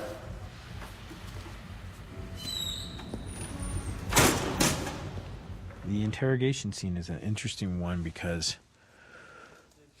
again, it's such a fulcrum dramatically for Armstrong and Tosky, and it's really kind of the only time you have any real FaceTime with Arthur Lee Allen. And we had looked around for actors to play Lee, and we'd looked at non-actors. We looked at people who just had the same physical kind of type, and trying to find somebody who had... I had a videotape that George Bowert had, who was one of our kind of professional advisors or technical advisors. And we looked at this interrogation of Lee that had taken place in the late 80s, I think, maybe the early 90s. And John Carroll Lynch, who plays Lee, is not really doing an impersonation of him. It's not really. He's sort of doing. He's created a new thing, and we'd talked about sort of what that would be and how. But Lee is described. It's funny when we showed the film to Sandy and Panzarella and Don Cheney. Their response was, he's much more likable, and it's funny because you watch this interrogation and. The guy's under a lot of pressure. But he has this very odd way of communicating, and he's very thoughtful. He's very controlling. He slows conversations down, and you can see it's with or it feels to me like it's with the intent of buying himself some time to think about what his response is going to be, which is very smart. And he doesn't. To be honest with you, he doesned seem like Wile E. Coyote super genius. He seemed like a guy who he was fairly put upon, and so it's an interesting thing. I was talking with John Lynch, and he came in and he did a reading, and he's spectacular. I mean, he's a spectacular actor. He's so watchable and so capable, you know, so nuanced, and he can, you know, I mean, it's like he's like a you know, like all the guys in this scene, Alice Kataeus as well. They're all incredibly facile in being able to communicate very subtle things, and so you can say to them, "Well, try this," and you know, so it's like playing an instrument through. You know, you get to like go and whisper in somebody's ear, kind of do this, and then whisper in another guy's ear, try this, and then watch how these things play out, because they will take those directions and allow them to kind of permeate the what it is that's happening. But it was really interesting when John, we were talking about it, and I said, I want you to try doing the scene. I want you to try doing it like a guy who's innocent. You know, you don't know what this is. You're a little bit put upon because these police officers have come, and you've been questioned before, and you've been questioned before with regards to Zodiac, and you feel you've answered all the questions honestly, and you come into this room, they're interrupting your day, they're obviously casting some kind of aspersion because they've asked, you know, your superiors for your time, and you come into a room and you sit down and you offer up to answer all their questions as honestly as possible, and halfway through the conversation you begin to realize that it looks pretty bad. And I want you to try to sort of take it back at that point. I want you, the time that they want to see your watch, you begin to realize, oh, well, wait a minute, this could be very, very bad. And he did it.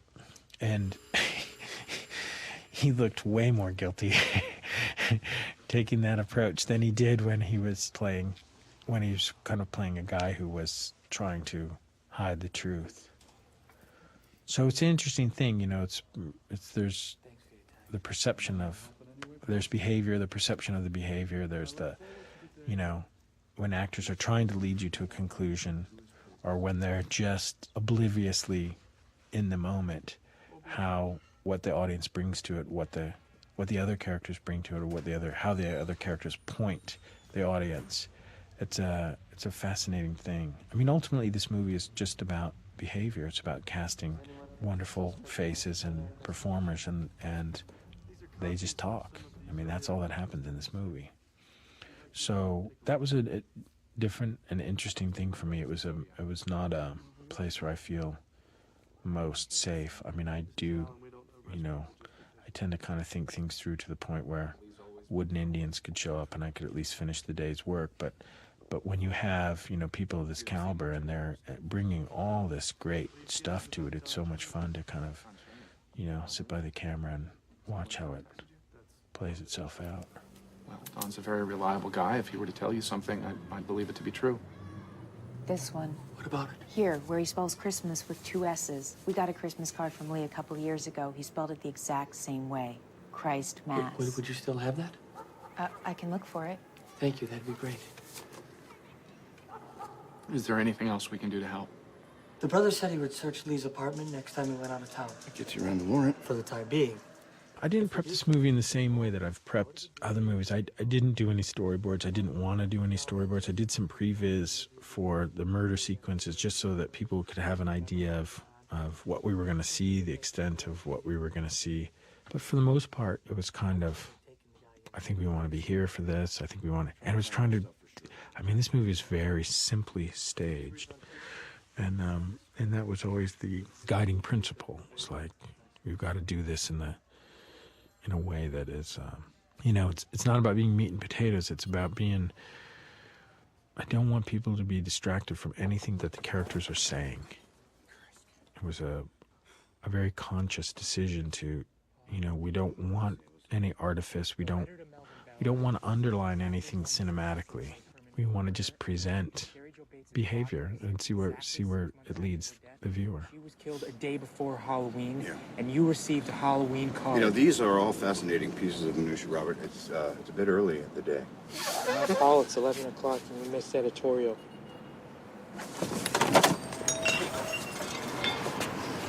sorry. I didn't No, mean no, to no. wake you up. I just thought that.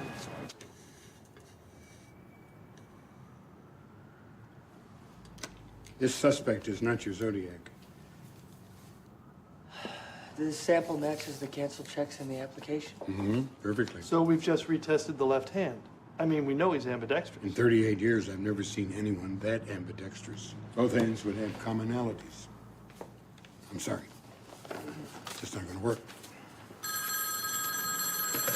Homicide, Toski. Elias Koteas. Elias was somebody that I had, always wanted to work with. I talked with him about, I think it was in 7, going back that far, 13 years. And we'd never been able to get on the same kind of page. So when it came up for him to play Jack Molinax was from Texas, and he was, Elias is so a New Yorker. But again, he's a great listener and a wonderful persona. So again, it tended to be more about the impression that actors left as opposed to what they looked like. So a lot's been written about this shot as some kind of flourish. But again, it just seemed to be part of the fabric of, or part of the structure of what we were talking about. We needed to have some things that were quintessentially San Franciscan that would show a passage of time. Now, this was a series of still photographs that Craig Barron at Matt World found, or maybe, I don't know what, maybe Max found them. They were a series of stills of the construction of the Transamerica Pyramid. I think Transamerica had actually taken the photographs to document it. And we turned these over to Matt World and said, this is what we want to do. We want to do this shot. We need to show 11 months pass. And I don't know how long it takes to put up a skyscraper. And, probably the skyscraper was done in late 71. So we're probably, fudging things a little bit by having it. But it needed to show, we needed to show a passage of time, and we wanted something that had something to do with the skyline of San Francisco. And so we turned it over to Craig and Matt World and just said, go nuts, give me a time lapse sequence that shows.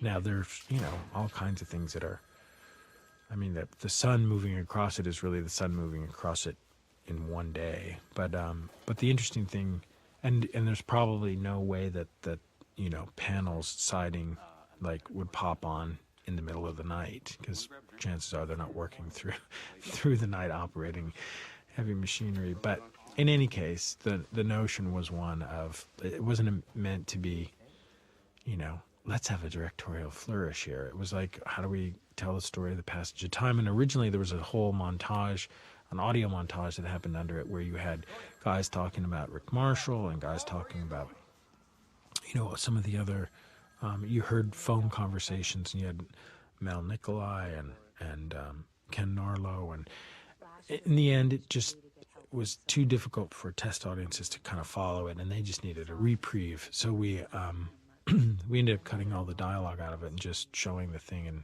playing Marvin Gaye music, which you can't really go wrong with that. Patient, so I just asked him straight out if he thought Lee was capable of killing people. Because of patient confidentiality. The man said yes. Again, this is one of those meat and potato scenes where Bill Armstrong has to get a new piece of information. And again, we had police reports that talked about a meeting between Lee's sister-in-law and when we talked to her, she did not recall it. She said there's no way it could have happened. And we had to kind of go with we went with the police reports, and we told her what we were doing. They were, the Allen family were unbelievably respectful and listened to what we intended to do, and it was never our intention to punish the innocent. And so, we tried to be as respectful about that as we could with all the victims and all the victims' families. And, and I do think that every effort was made to make sure that people were presented, warts and all, but that it was, this was a time and a place people really wanted to do what was right. Change like Zodiac would manifest it physically, altering his handwriting. Which is why Sherwood couldn't get a match from Allen's samples.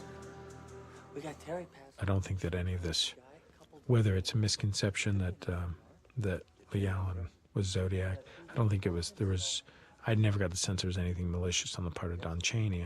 I believe he believes what he said happened. And, Dave Toschi believes it to this day, and Robert Graysmith believes it because Dave Toschi believes it, and that's the story that we're presenting. This is a scene that came out in the last test screening that we did in New Orleans. We showed the movie, and people just could not abide by a scene of three guys talking to a speakerphone. This scene cracks me up. Just the conceit of it, that you would kind of get this big wrap up, and I felt like the audience needed it. Maybe they don't. They certainly didn't in the final. But I love the idea of watching how the police have to lay it out for themselves. They have to lay it out in a convincing manner. There are certain things that there's the moment in here where he talks about the weapons, and they shoot a little glance between each other, and they'll list them. They don't really have that stuff at their fingertips, but it's the kind of process that police officers go through as they compile their case, and they as they build their belief structures. And, they have to prove it to themselves and to one another over and over and over before they're given, the opportunity to go and serve a warrant or get a warrant to serve. And I like that. To me, it was a very interesting sort of tapestry of facts and circumstantial evidence. Berryessa murder. On the day that the two kids were stabbed, his neighbor saw bloody knives in his truck, which he claimed were used to kill a chicken. Does he have any alibis? And anytime you can cut to a speakerphone as the Charlie's voice, I just love the idea of these guys laying it out for Charlie, and it seemed like such a 70s idea. What name? Zodiac. Alan wears a watch that bears both the word and crosshair symbol. And he mentioned Zodiac to Chaney a year and a half before it appeared in any letter. John. That's pretty good, guys. You think so, too? Let's take it to a judge.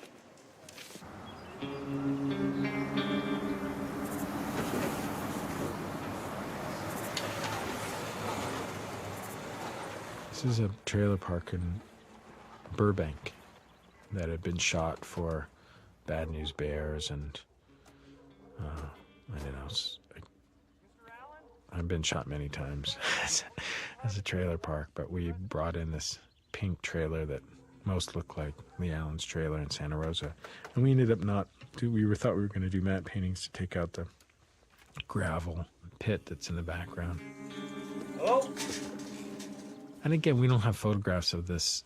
We just have what David and Bill told us about it, that there were cages all over the place, and that place was in real disarray, and we don't know what the kinds of pornography that were found in the trailer. We don't know what it was, so we had to, we went through clearances, and 269 soulmates we could clear. So it ended up in the movie. But again, probably he wasn't interested in 269 soulmates, given his rap sheet.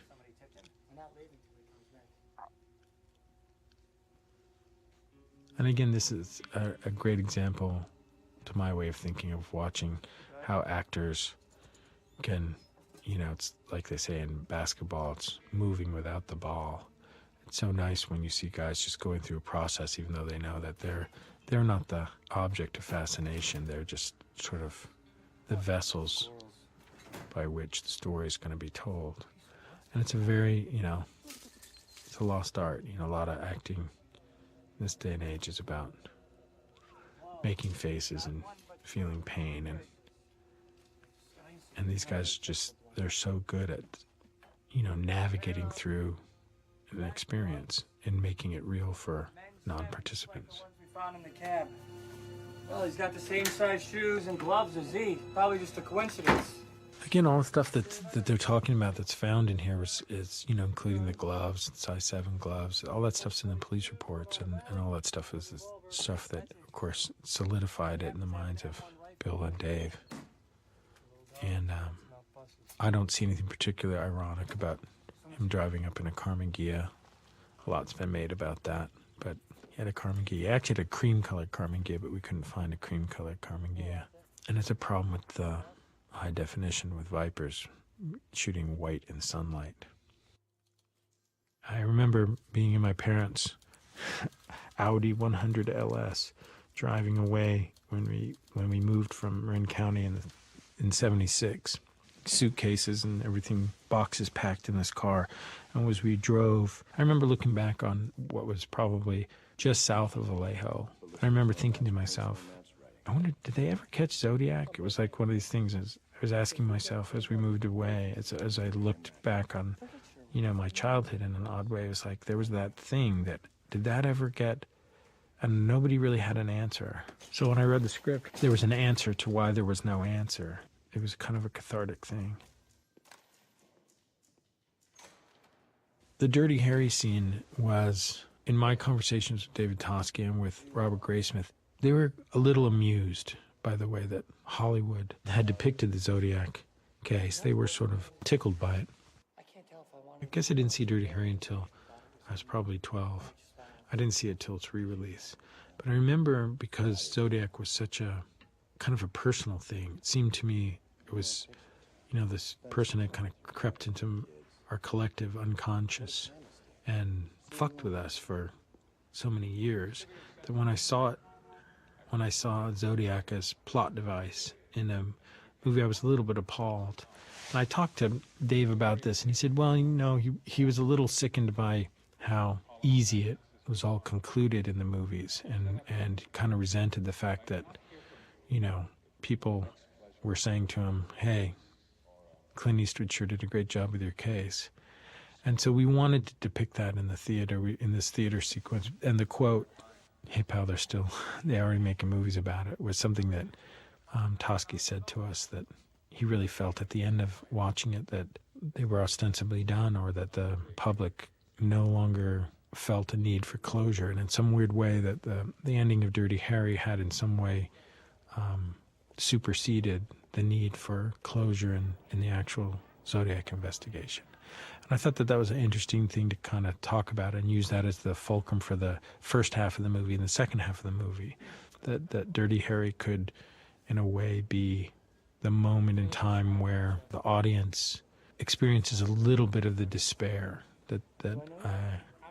and I certainly felt that. I remember as a 12-year-old watching the movie, I sort of felt like, that's it, huh? It's just, I guess in real life we don't need that same it's almost better to have some sort of placebo closure than it was to acknowledge the fact that there was no real closure. So the music montage was something that I wanted to do.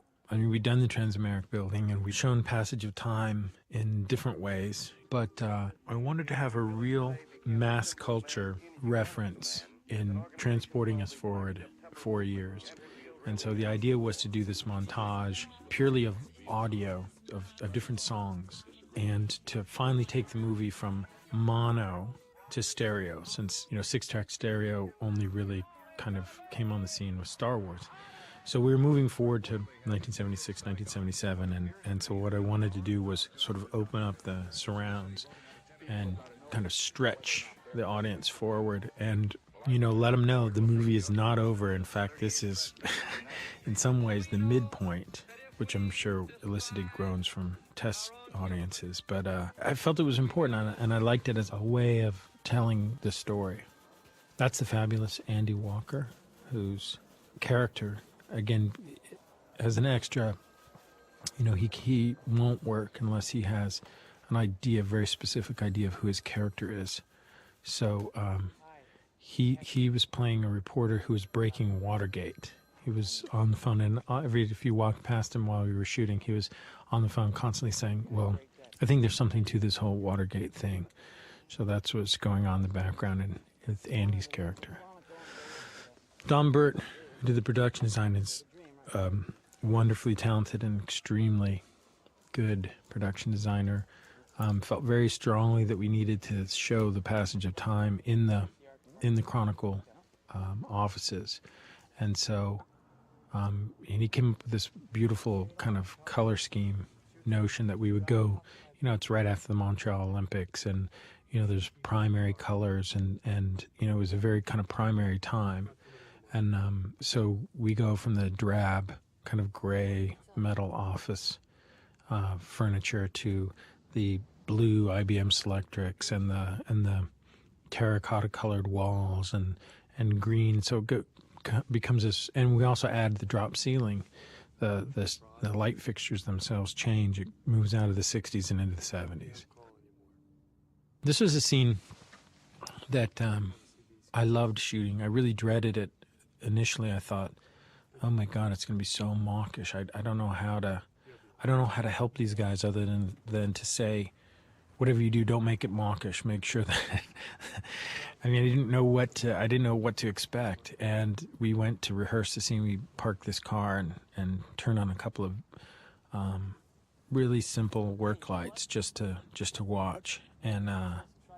And they were just wonderful. It was like I was watching it on screen, just going, "Wow, it's better than I could imagine." And both of them, both Tony and Mark, really find this great kind of sweet spot in how men talk to one another, how they express their disappointments, and how cops, kind of. There's this honor amongst them that is unwritten and unspoken, untalked about, and I love the way the scene turned out. The boys need to be tucked in, please, and the baby needs changing. I'll flip you for it. You wish. Nobody has more Zodiac crap than you do.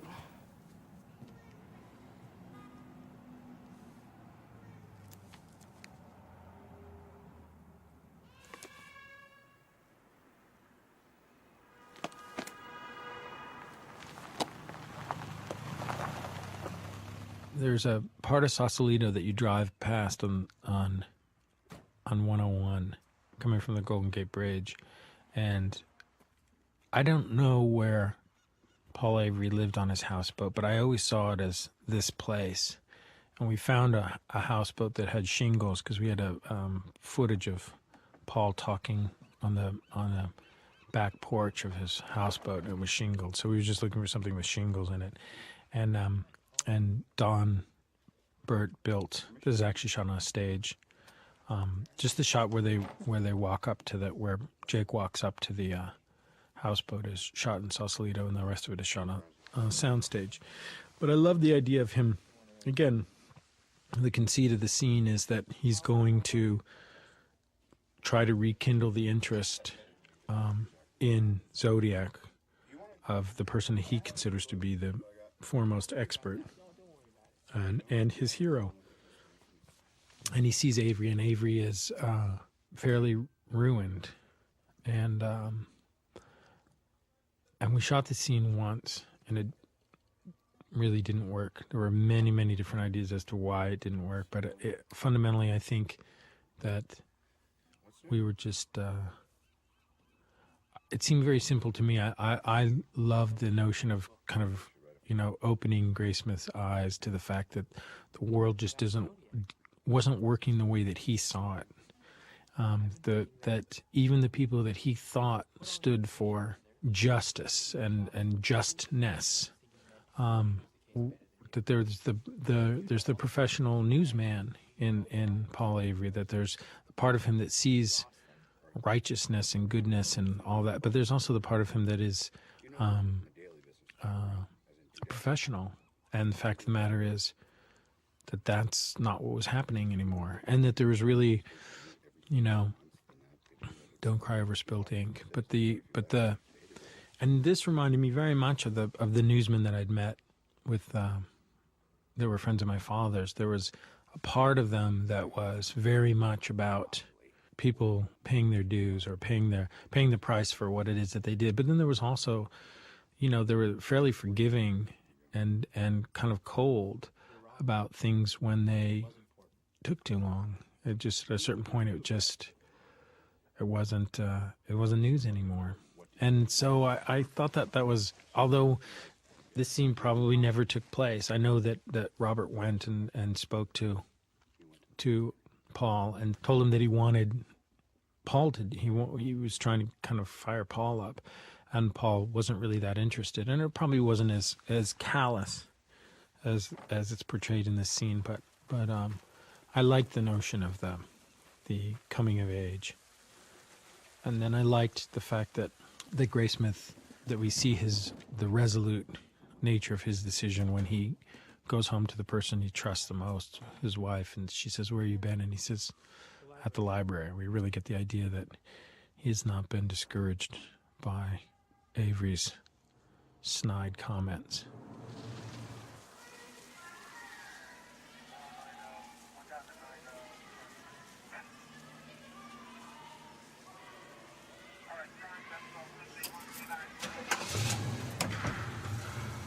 And then this scene was tricky because we had to count on the audience being able to recognize Washington and Cherry, and I hope that they do.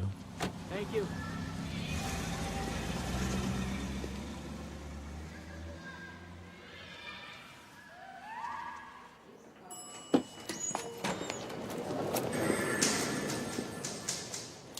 This is some great wardrobe. Casey's Storm wasn't slavish to Tosky's, style sense, but is the sense of him, and I love the bow tie and the quick draw holster.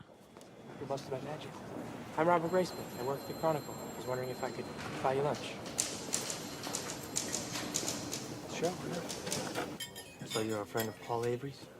And this is a scene, we shot this scene once, and it was kind of cobbled together. Poor Mark had to take 4 bites of about 74 different hamburgers because couldn't quite get the rhythm of this. And Jake he wasn't sold that the text was correct or what the tone of his questioning of Tosky. But we reshot this scene and we went back, and this is the first version of it, and the first version was better. Okay, can I show you something? I've been doing research on the first cipher. Everything an amateur would need to create it to be found. I love the woman who looks like Gloria Steinem in the background. A lot of times when we're shooting, I'll refer to extras in the background as people that they look like, because you can't always say, okay, the guy over there with the brown shirt or whatever. So you just go, Gloria Steinem needs to move left a little bit. And we often amuse ourselves with those little, the guy who looks like Wally Cox or the guy who looks like whomever. Don Knotts needs to move to his left a little bit. But that was Gloria Steinem that day. There's a wonderful handoff that's made in this. And Jake does a great job with missing it at first and then understanding what it is that Tosky's saying to him. I can't allow you to help. I can't discuss the case with you. I can't give you information, and I certainly couldn't tell you to go see Ken Narlow in Napa. Narlow.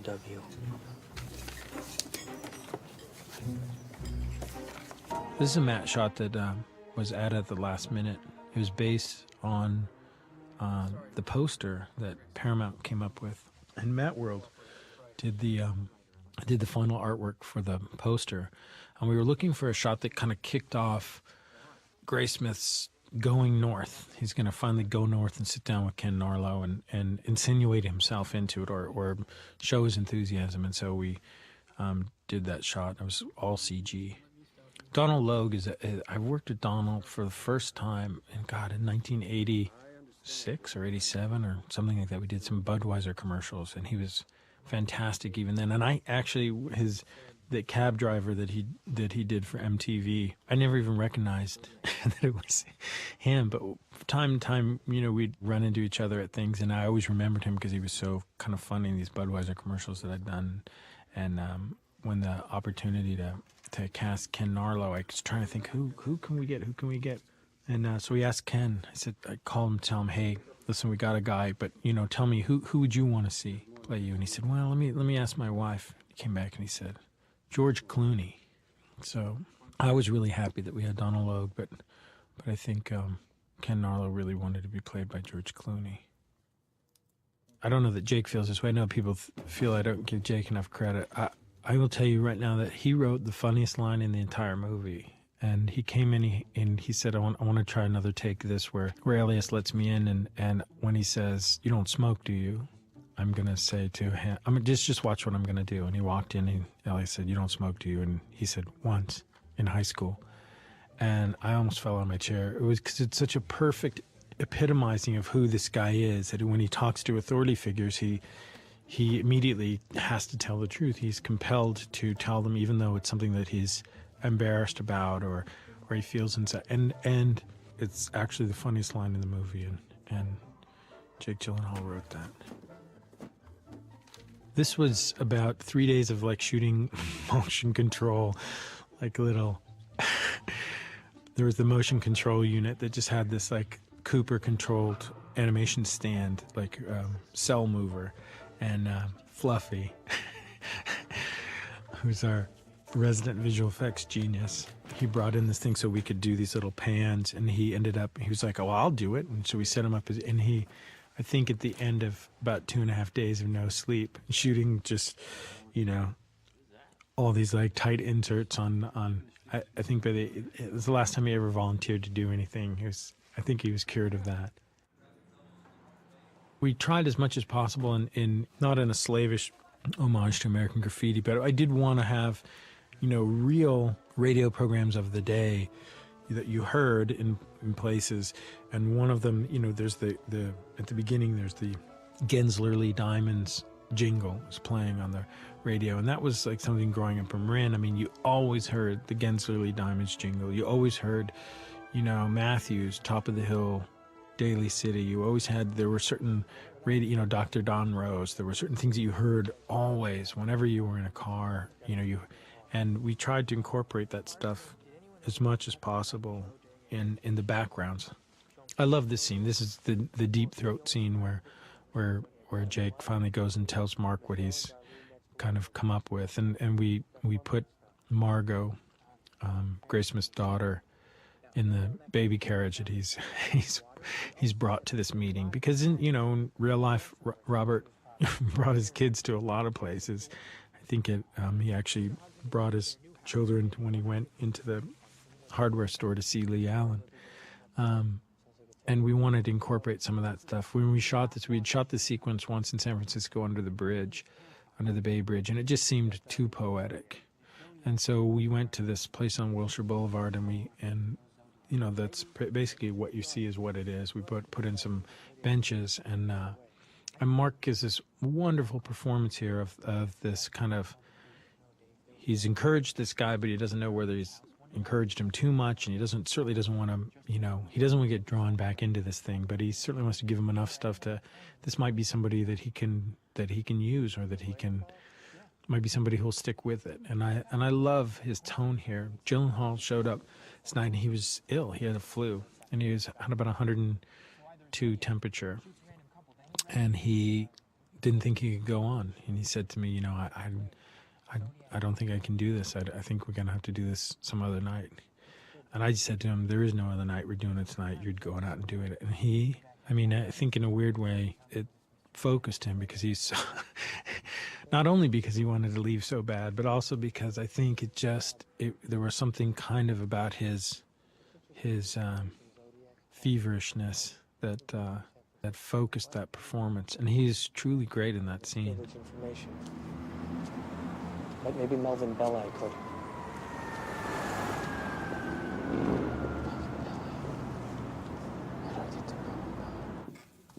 He should be along. The sugar cookies thing, I think, is something that Jamie came up with. He always liked to have little bits of stuff for the actors to do.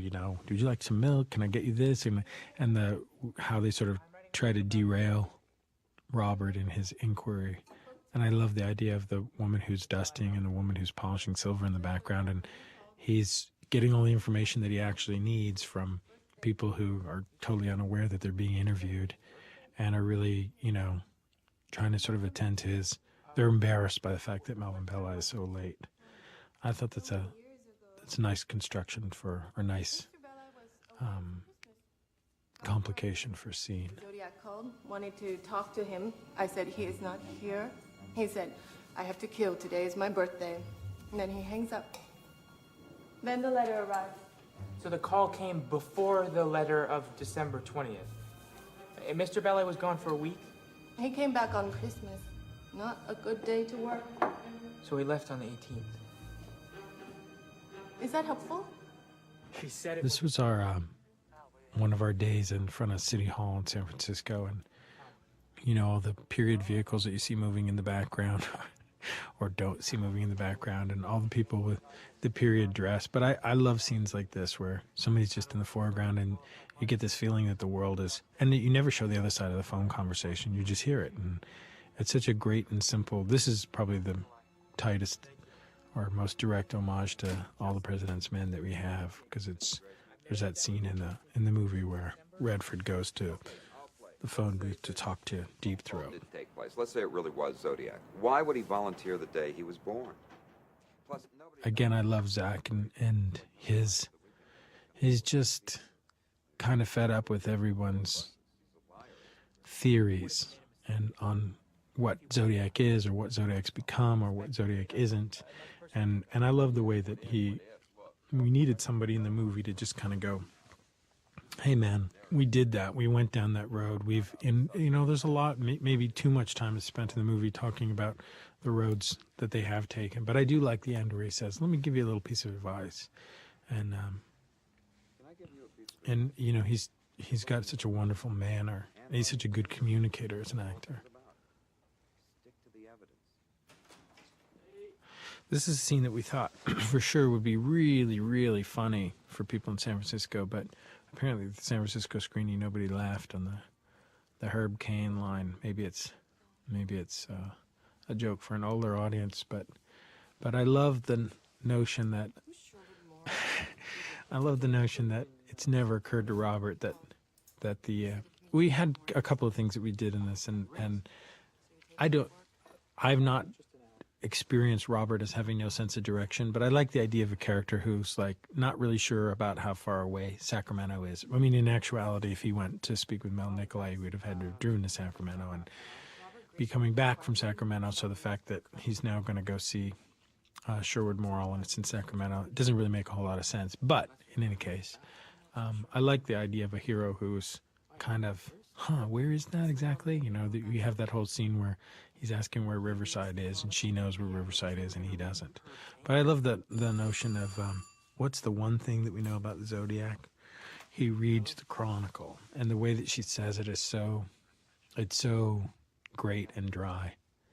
I don't know that this ever happened. It probably didn't, that the phone rang and somebody said to him. But it's one of those great movie coincidences that at this very moment that he's arguing with his wife about how she should not be concerned that his name's in the paper with regards to his Zodiac book, then the phone rings and somebody says, are you the Robert Graysmith in the paper? I thought that was funny. The one thing that Melanie Graysmith did tell us about Robert was that he ate a lot of toast, that he liked toast. So we put in a little joke at the end of that scene where she says, your toast is burning. Your toast is burning. We choose at some point in our lives how to physically construct each letter. Sacramento is not really that lush or green a place as is depicted in the movie. But we shot this in Hancock Park, and it was this lovely house that had a little garden out in the back that walked, it was sort of surrounding this little well. And I just liked it I liked the image of Sherwood Moral as this sort of green thumb gardener. We don't know. Excuse me, I got a spray machine. How many suspects were cleared through handwriting? All of them. Also the print in the cab. No match was ever found. Is there any way that someone could beat a handwriting? That shot took a long time to get the dolly to land, just to the point where Jake was landing. And About a month ago, a man showed up on my doorstep, very distraught. His name was Wallace. I love any time somebody walks over to another character carrying a pesticide sprayer. I think it's a good way to, if you're going to impart this kind of backstory. At least put a pesticide sprayer in a character's hand. I never cleared a Rick Marshall. This was one of those scenes where we were trying to decide whether or not we needed any more coverage, whether we needed a shot of looking at Jake where we are in his eye line and he's looking at Chloe, and whether we need a close-up of Chloe. But I sort of like the way that it played out in one simple. You sort of got the tension of this thing happening in the moment. And I love the way that she doesn't believe a fucking word he's saying. Mean anything to you? What are you after? What do you got? Hypothetically? You just named my favorite suspect in the whole... Yeah, there's a lot of, there are many differing opinions about whether or not the Rick Marshall trail should have been followed if we were telling the Arthur Lee Allen Yellow Book story of Robert Graysmith. And I don't know. It seemed to me like it was imperative to give him comparison and contrast, that we needed something else for him to, we needed him to disappear down the other another rabbit hole. We needed him to and I like the fact that, Narlow has his own theory. I think it's imperative when you're discussing Zodiac that you discuss, because nobody knows and everybody's got a favorite. How do they know that Rick Marshall wrote the sign? The Captain Ken Narlow placard that's on Donald's desk there is actually taken from a photograph we did. And the Mel Nikolai, that was actually taken from a photograph of Mel Nikolai. In the 70s, believe it or not, people did have their little name plaques on there. And as much as it seems like subtitling, it's based on actual reference. This is a perfect example of, Don Burt's really subtle use of the drop ceiling. It's the only time we see the drop ceiling in the, or the second time we see the drop ceiling in the Chronicle. And so we made sure that we framed as many of these shots as looking up so that people would hopefully, at least subliminally, get the idea that time has passed. If Rick Marshall is the Zodiac, I need a sample of his handwriting to confirm it. Can you help me or not? Rick used to draw movie posters for the theater Vaughn worked at. I'll send one down. Thank you. This took forever to try and get this camera move that would sort of show the different Ks. And it's one of those things that you look at, or you don't look at in the movie, and you go, well, there's no reason that should take 25 takes. But sometimes it does. I've been to the DMV, and I talked to her parents, but still, nobody knows where to find her. Mr. Graysmith, most of the writing matches the exemplar. In a way, though, it's the part that doesn't match that scares me the most. What do you mean? Well, on the poster, the one letter that absolutely, positively does not match is the letter K. You wouldn't happen to have any animal crackers in there, would you? Unit 5, Tosca needs to call in on a landline.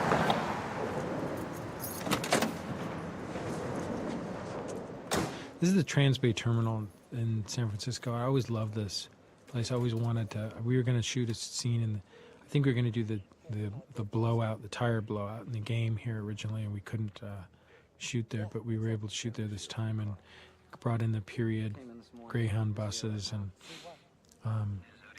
as luck would have it, there was a police telephone right now. We added that, but I love the scene. I just love the Kojak light and taking off. Now, come on, come on, come on, come on!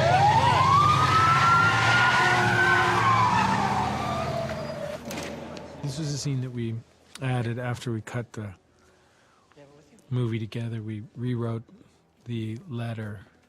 It used to happen in Dermot's conference room, or Dermot's office, where he read but we added the thing where the internal affairs guys wanted to speak with Toschi, and so it sort of positioned the whole investigation into Toschi.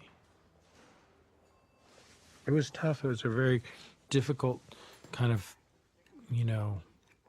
subplot to go off on. And but it was really important. It was important to show. I know it's a part of David's life that he would much rather be forgotten, but it was a part of the Zodiac investigation and did create real problems for him, for the department, for the investigation, and we needed to kind of do it. Give it its due. And I think it's important that the movie points out that he was exonerated. This was this is a blue feed to the, it's an actor that we brought in and we shot in front of a blue screen and we comped him into a still photograph of the city in the background and comped him into the TV, and it was all done in shake.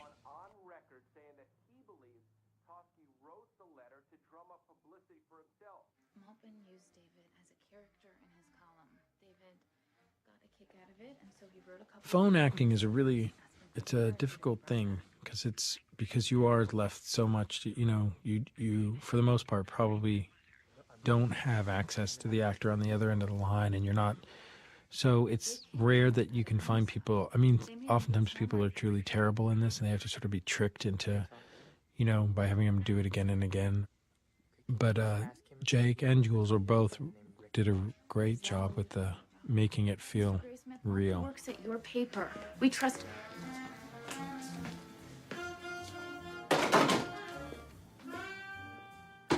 This is the first scene that we shot with Mark and with Jake. And this is in San Francisco on an overcast day. And we shot 56 takes to get the timing of this right, to get one actor to hand off to the other actor to hand off to the... And I think that they thought I was insane. But to get this thing to happen really simply and without any kind of... I just didn't want to have to cut between them. I just wanted them to present what they'd been up to and what their thought process was without any... This, I think we only did 22 takes, the second shot in the scene. But the first one, I think, was 56. He didn't announce his murders anymore, Dave. He was just gonna do it. Do you know what the chances of us arresting someone are now? Too much time has gone by. I look at it this way. I want to be able to cut where it serves the story the best.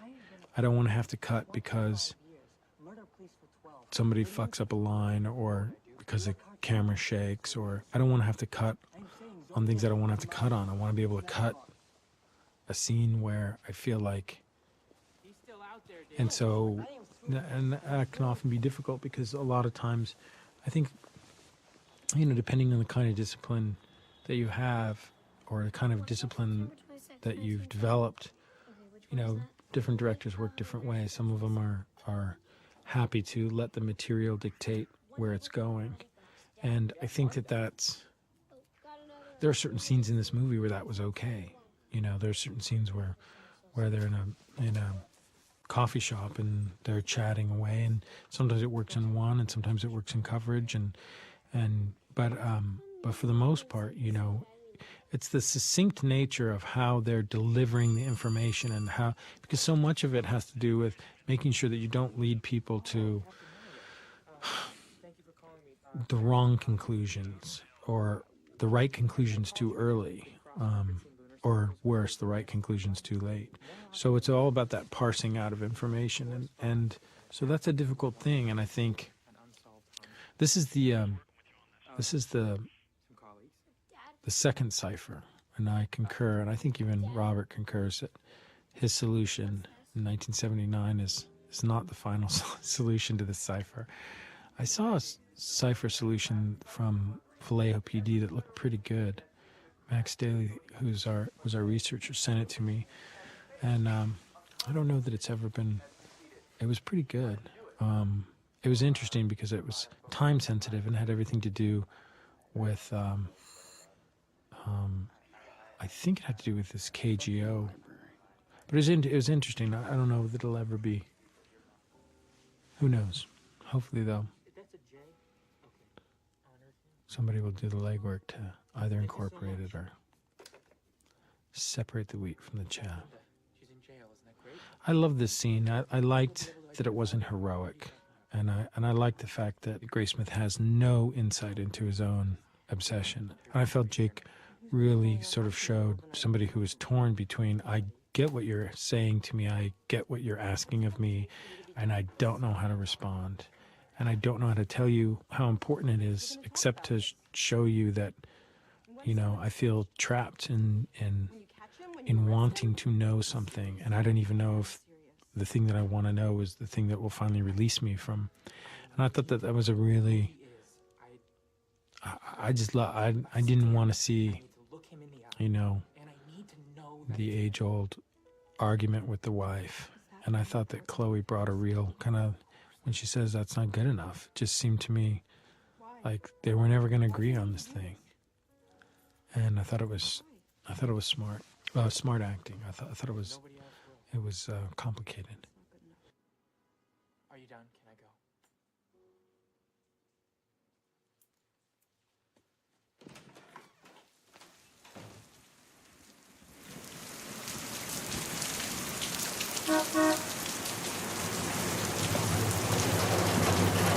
Mr. Vaughn? Mr. Graysmith? Yes. This is a wonderful scene. Charles Fleischer came in and I would never have, I would never have thought Charles Fleischer would be interested in playing something like this. But he came in and he read for this role, and Lorraine brought me the tape and she said, you got to see this. And I saw it and we were like, well, Charles Fleischer's in the movie. This is actually a house that was right across the street from where we shot the bus stop from earlier. It's in Los Angeles, and it was an old house, and the interior of the house is exactly like this. This is a set that was built at Warner Hollywood, but it was an exact replica of a house that we scouted that we wanted to shoot in. The basement was not to our liking in terms of how it was laid out, so we ended up building a set for the basement. The basement is actually based on Dermot Mulroney's house. And I don't know why I was in the basement at Dermot Mulroney's house, but I was. Oh, you know what? I saw it because Brad Pitt said to me, hey, if we're going to do this whole scene with the space monkeys and Paper Street, you should see Dermot Mulroney's basement because it would be perfect because you could build bunk beds down there, and it's like, it's this whole world. So I'd gone to Dermot's house and seen his basement, and so we decided to make the basement, Charles Fleischer's basement, look like Dermot Mulroney's basement. And the actual house that we were intending to shoot the kitchen sequence in didn't have access to that kind of a basement. It was much smaller. So we decided not to. We decided to build this whole thing, and the notion of the organist, projectionist, film fanatic, and Fleischer came in, and he just had this great sort of, I mean, you would never think of him as being sinister. He's just kind of, he seems, you know, oddly possessed, but he's not, until he says that's my handwriting. And there's this element when he did it in the room where we just were like, wow, that's fantastic. It's just so it was so much fun. And even though, and this is, again, you know, whenever you do test screenings, there's most favorite scene, least favorite scene. This is that scene, the scene that ends up on as many most favorites as it does on least favorites, because people get resentful of the fact that you're throwing them a red herring this late. And I understand that, but I can't apologize enough. I do the posters myself. It's my handwriting. We had to shoot a lot of coverage on this scene, and I know that it wore on everybody's nerves, but to get to the different angles to be able to have him cross over behind him, and we needed one where Jake looks left, one where Jake looks right, and depending on which side we were going to go to, so I think we shot the scene for 2 days to get all these little pieces, and drove everybody fucking nuts. I do.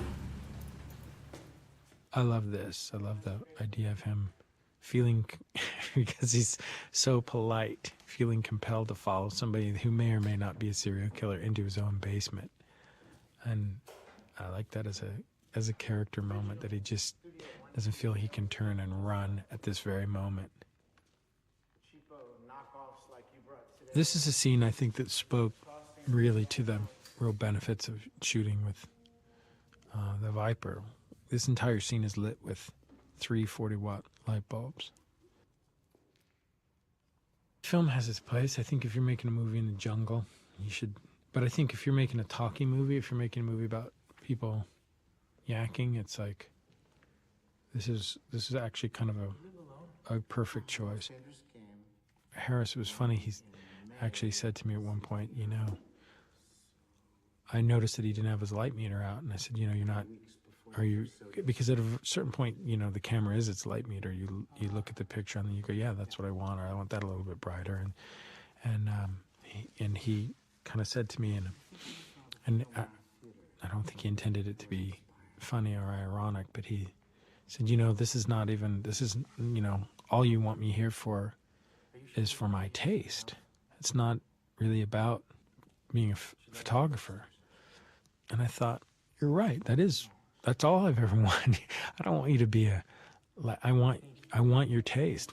That's the thing that makes you great. It's that the taste, the level at which the risks that you're willing to take, the depths that you're willing to go to in order to make an image feel like something.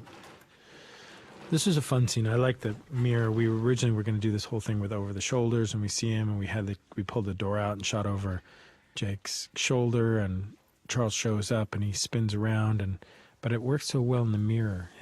And you know, again, this was not something that was planned on. It was just the mirror was there. Thank you. And that's on location again in LA, and that's on a set. And so this is all blue screen. This is completely fake.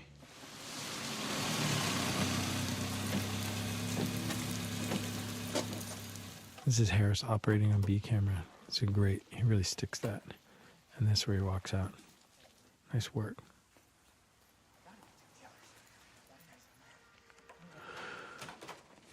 And this was a crucial kind of pivot point. Some people it works, and for some people it does not. The notion that Melanie has taken the kids and has left him this note, and that note is on the back of the Linda Del Buono. And but I liked it I liked the way that it works. I liked that it was in the crunching up of the thing, and his anger and his frustration, that he goes back to the thing that may or may not finally kind of release him. And anytime you get to use a dyed rabbit's foot, so keychain, it's always a kind of a good thing.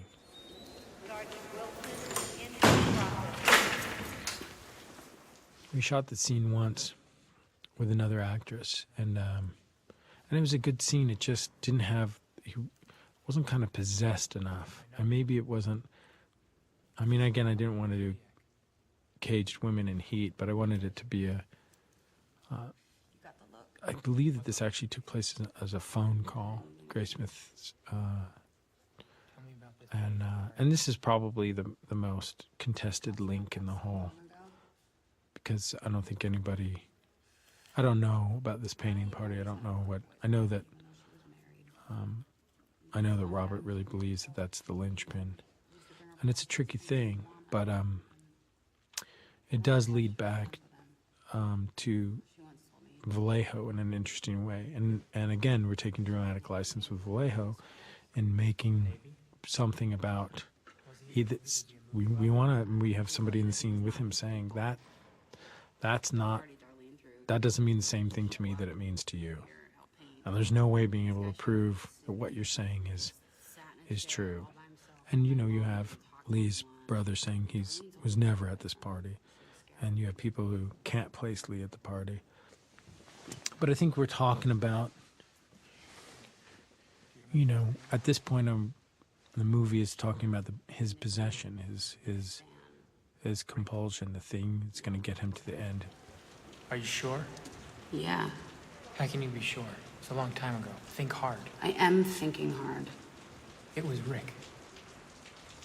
No, it wasn't. It was Rick Marshall. No, Just say it. it wasn't Rick.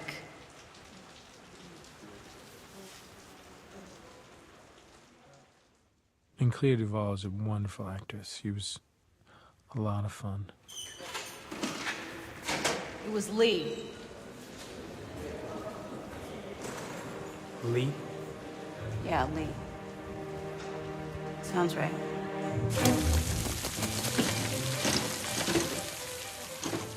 I love the idea of running up to a police department in the middle of the night saying, I need to go through your records.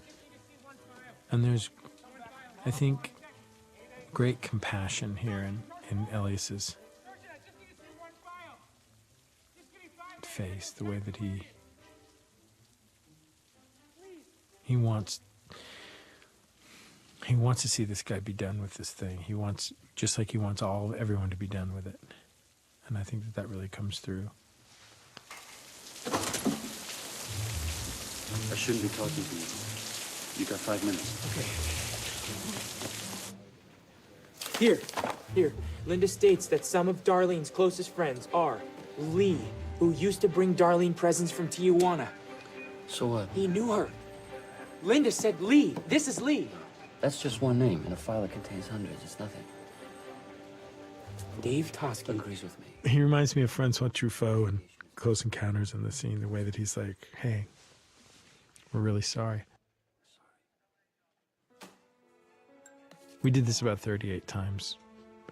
Jake spilling that coffee. He wasn't happy about that. I like the fact that you finally get to a point at his quote investigation where when the killer calls him up at home, it's like he can't wait to get back to work. It's like, just don't bother me now.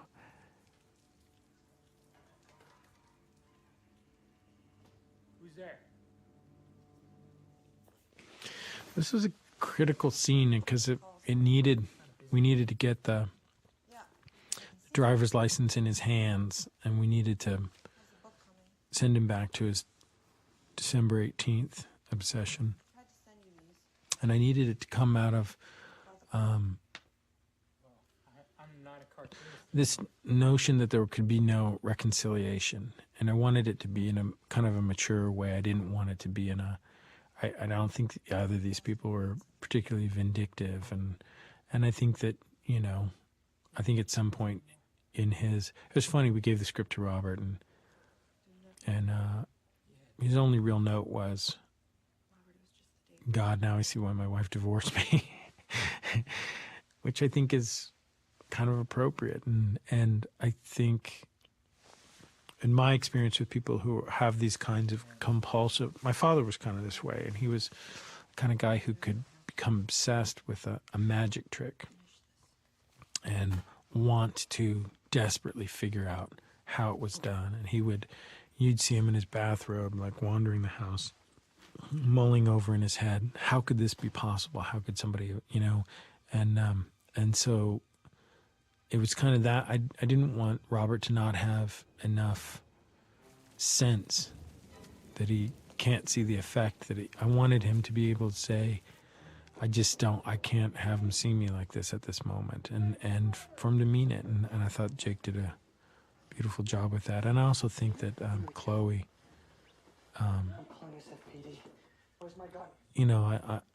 I liked the fact that, the woman who was being pushed out of his life by his obsession was able to say, okay, look, it's not in the cards for us, but, and I know that you have something that you want to do, and I want to try to support you in that, but for God's sake, finish it, and then get back to your responsibilities. This is taking there's a story that Brian Glover, who was a wonderful actor who was in Alien 3, told me about how he was served a divorce. He was a professional wrestler, and he was served divorce papers. His wife had been trying to serve him, and he had finished, and he'd been dodging the process server, and finally he had just finished a match, and he was coming out of the ring, and he was covered in sweat, and the guy came up to him, and he said, Brian Glover, and he turned around and he said, yes, and the guy slapped the divorce papers onto the sweat of his back and then walked away. And I love the idea that he shows up and we had this piece of paper that was sopping wet by the time Jake had been outside. And I said, just pick it up and just slap it on the door. And it worked well. And he knew Darlene. It's in the Vallejo files.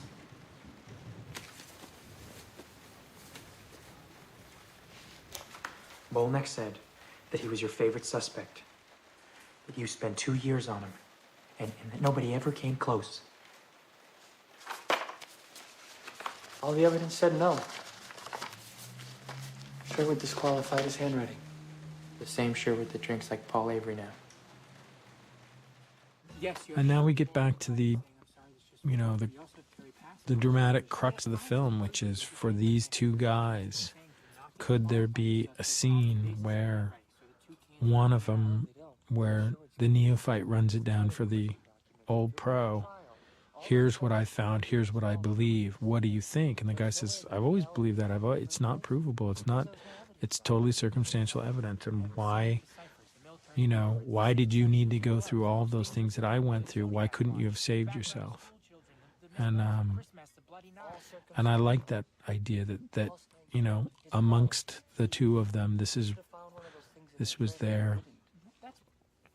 where they ended up.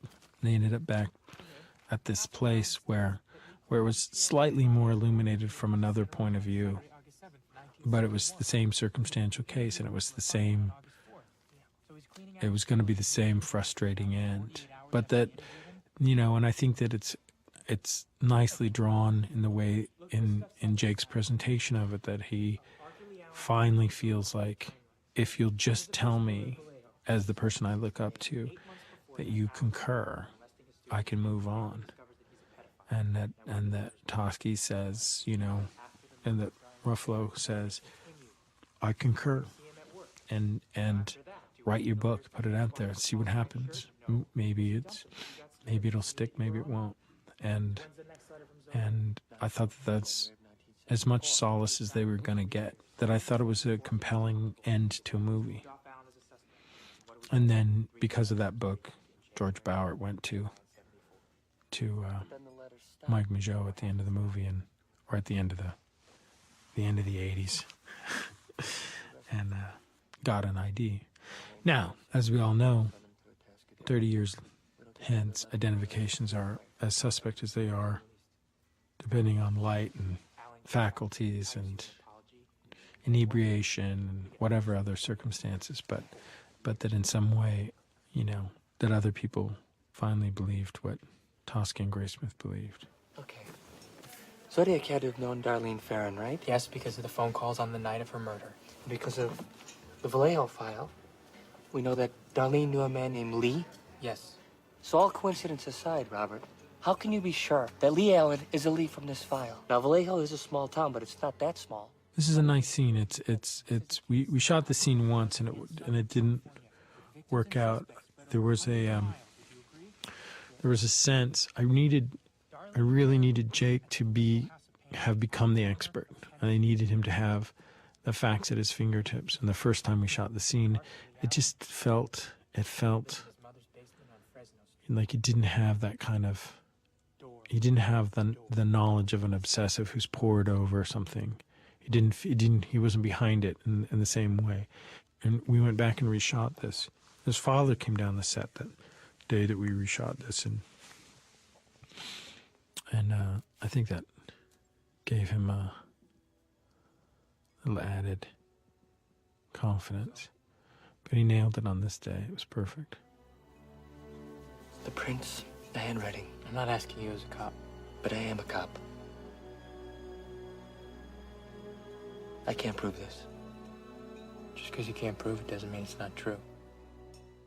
It was compelling, and I needed it to be compelling because it was a final kind of conclusion to their stories.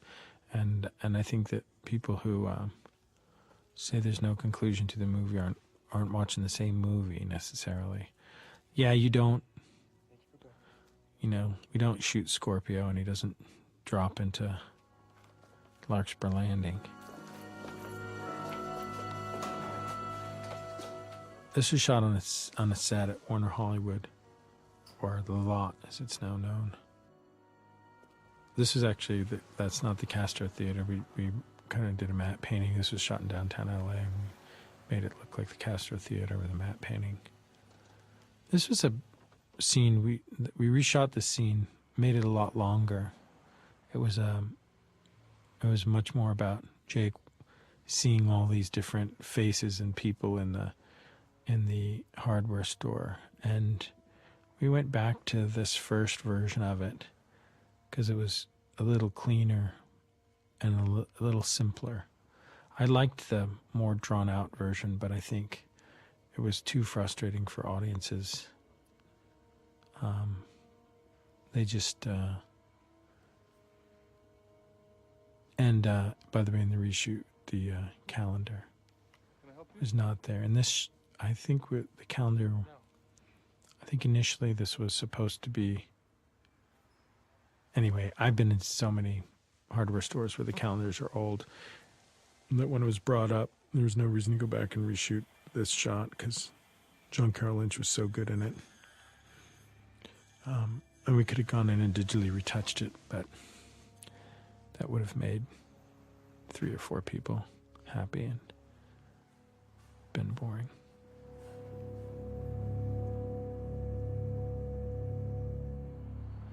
I think that's the first time in motion picture history that Ontario Airport has been shot as Ontario Airport. So I take certain pride in that.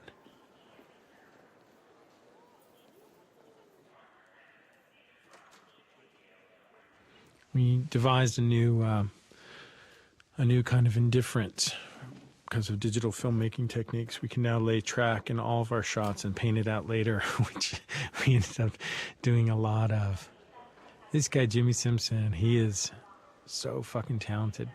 He came in, we originally read him for Duffy Jennings.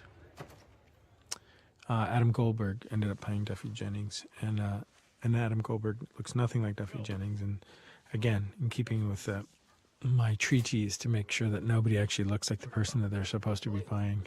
But Jimmy Simpson came in, and we did the read-through, and he ended up sitting next to Lee Norris, who played Mike Mageau at the beginning. And I was looking at the two guys, and I thought, they look oddly similar. And so we went to Jimmy, and I said, there's a scene at the end of the movie. It's not as many lines or as big a part as Duffy Jennings, but it's a critical scene, and would you like to do this, be the last face in the movie as opposed to... He said, absolutely. I said, okay, it's only one day shooting. And he said, no problem. And he came in, and he was so great. He was so spot on. He had a round face like this guy. There's Bob Stevenson. Bob Stevenson, who's a great friend and has been in almost every movie that we wanted to make sure that Zodiac was depicted in each of the scenes where he was actually, where there was an eyewitness, as he was described. And so there are scenes where he's 5'11", 195, and scenes where he's 6'1", 215. And so in each of those places, we have a different actor playing him. Sometimes he's wearing glasses, sometimes he's not. And so we tried as much as possible to kind of keep with the description of the assailant as much as possible. Again, we're not saying Arthur Lee Allen was the guy.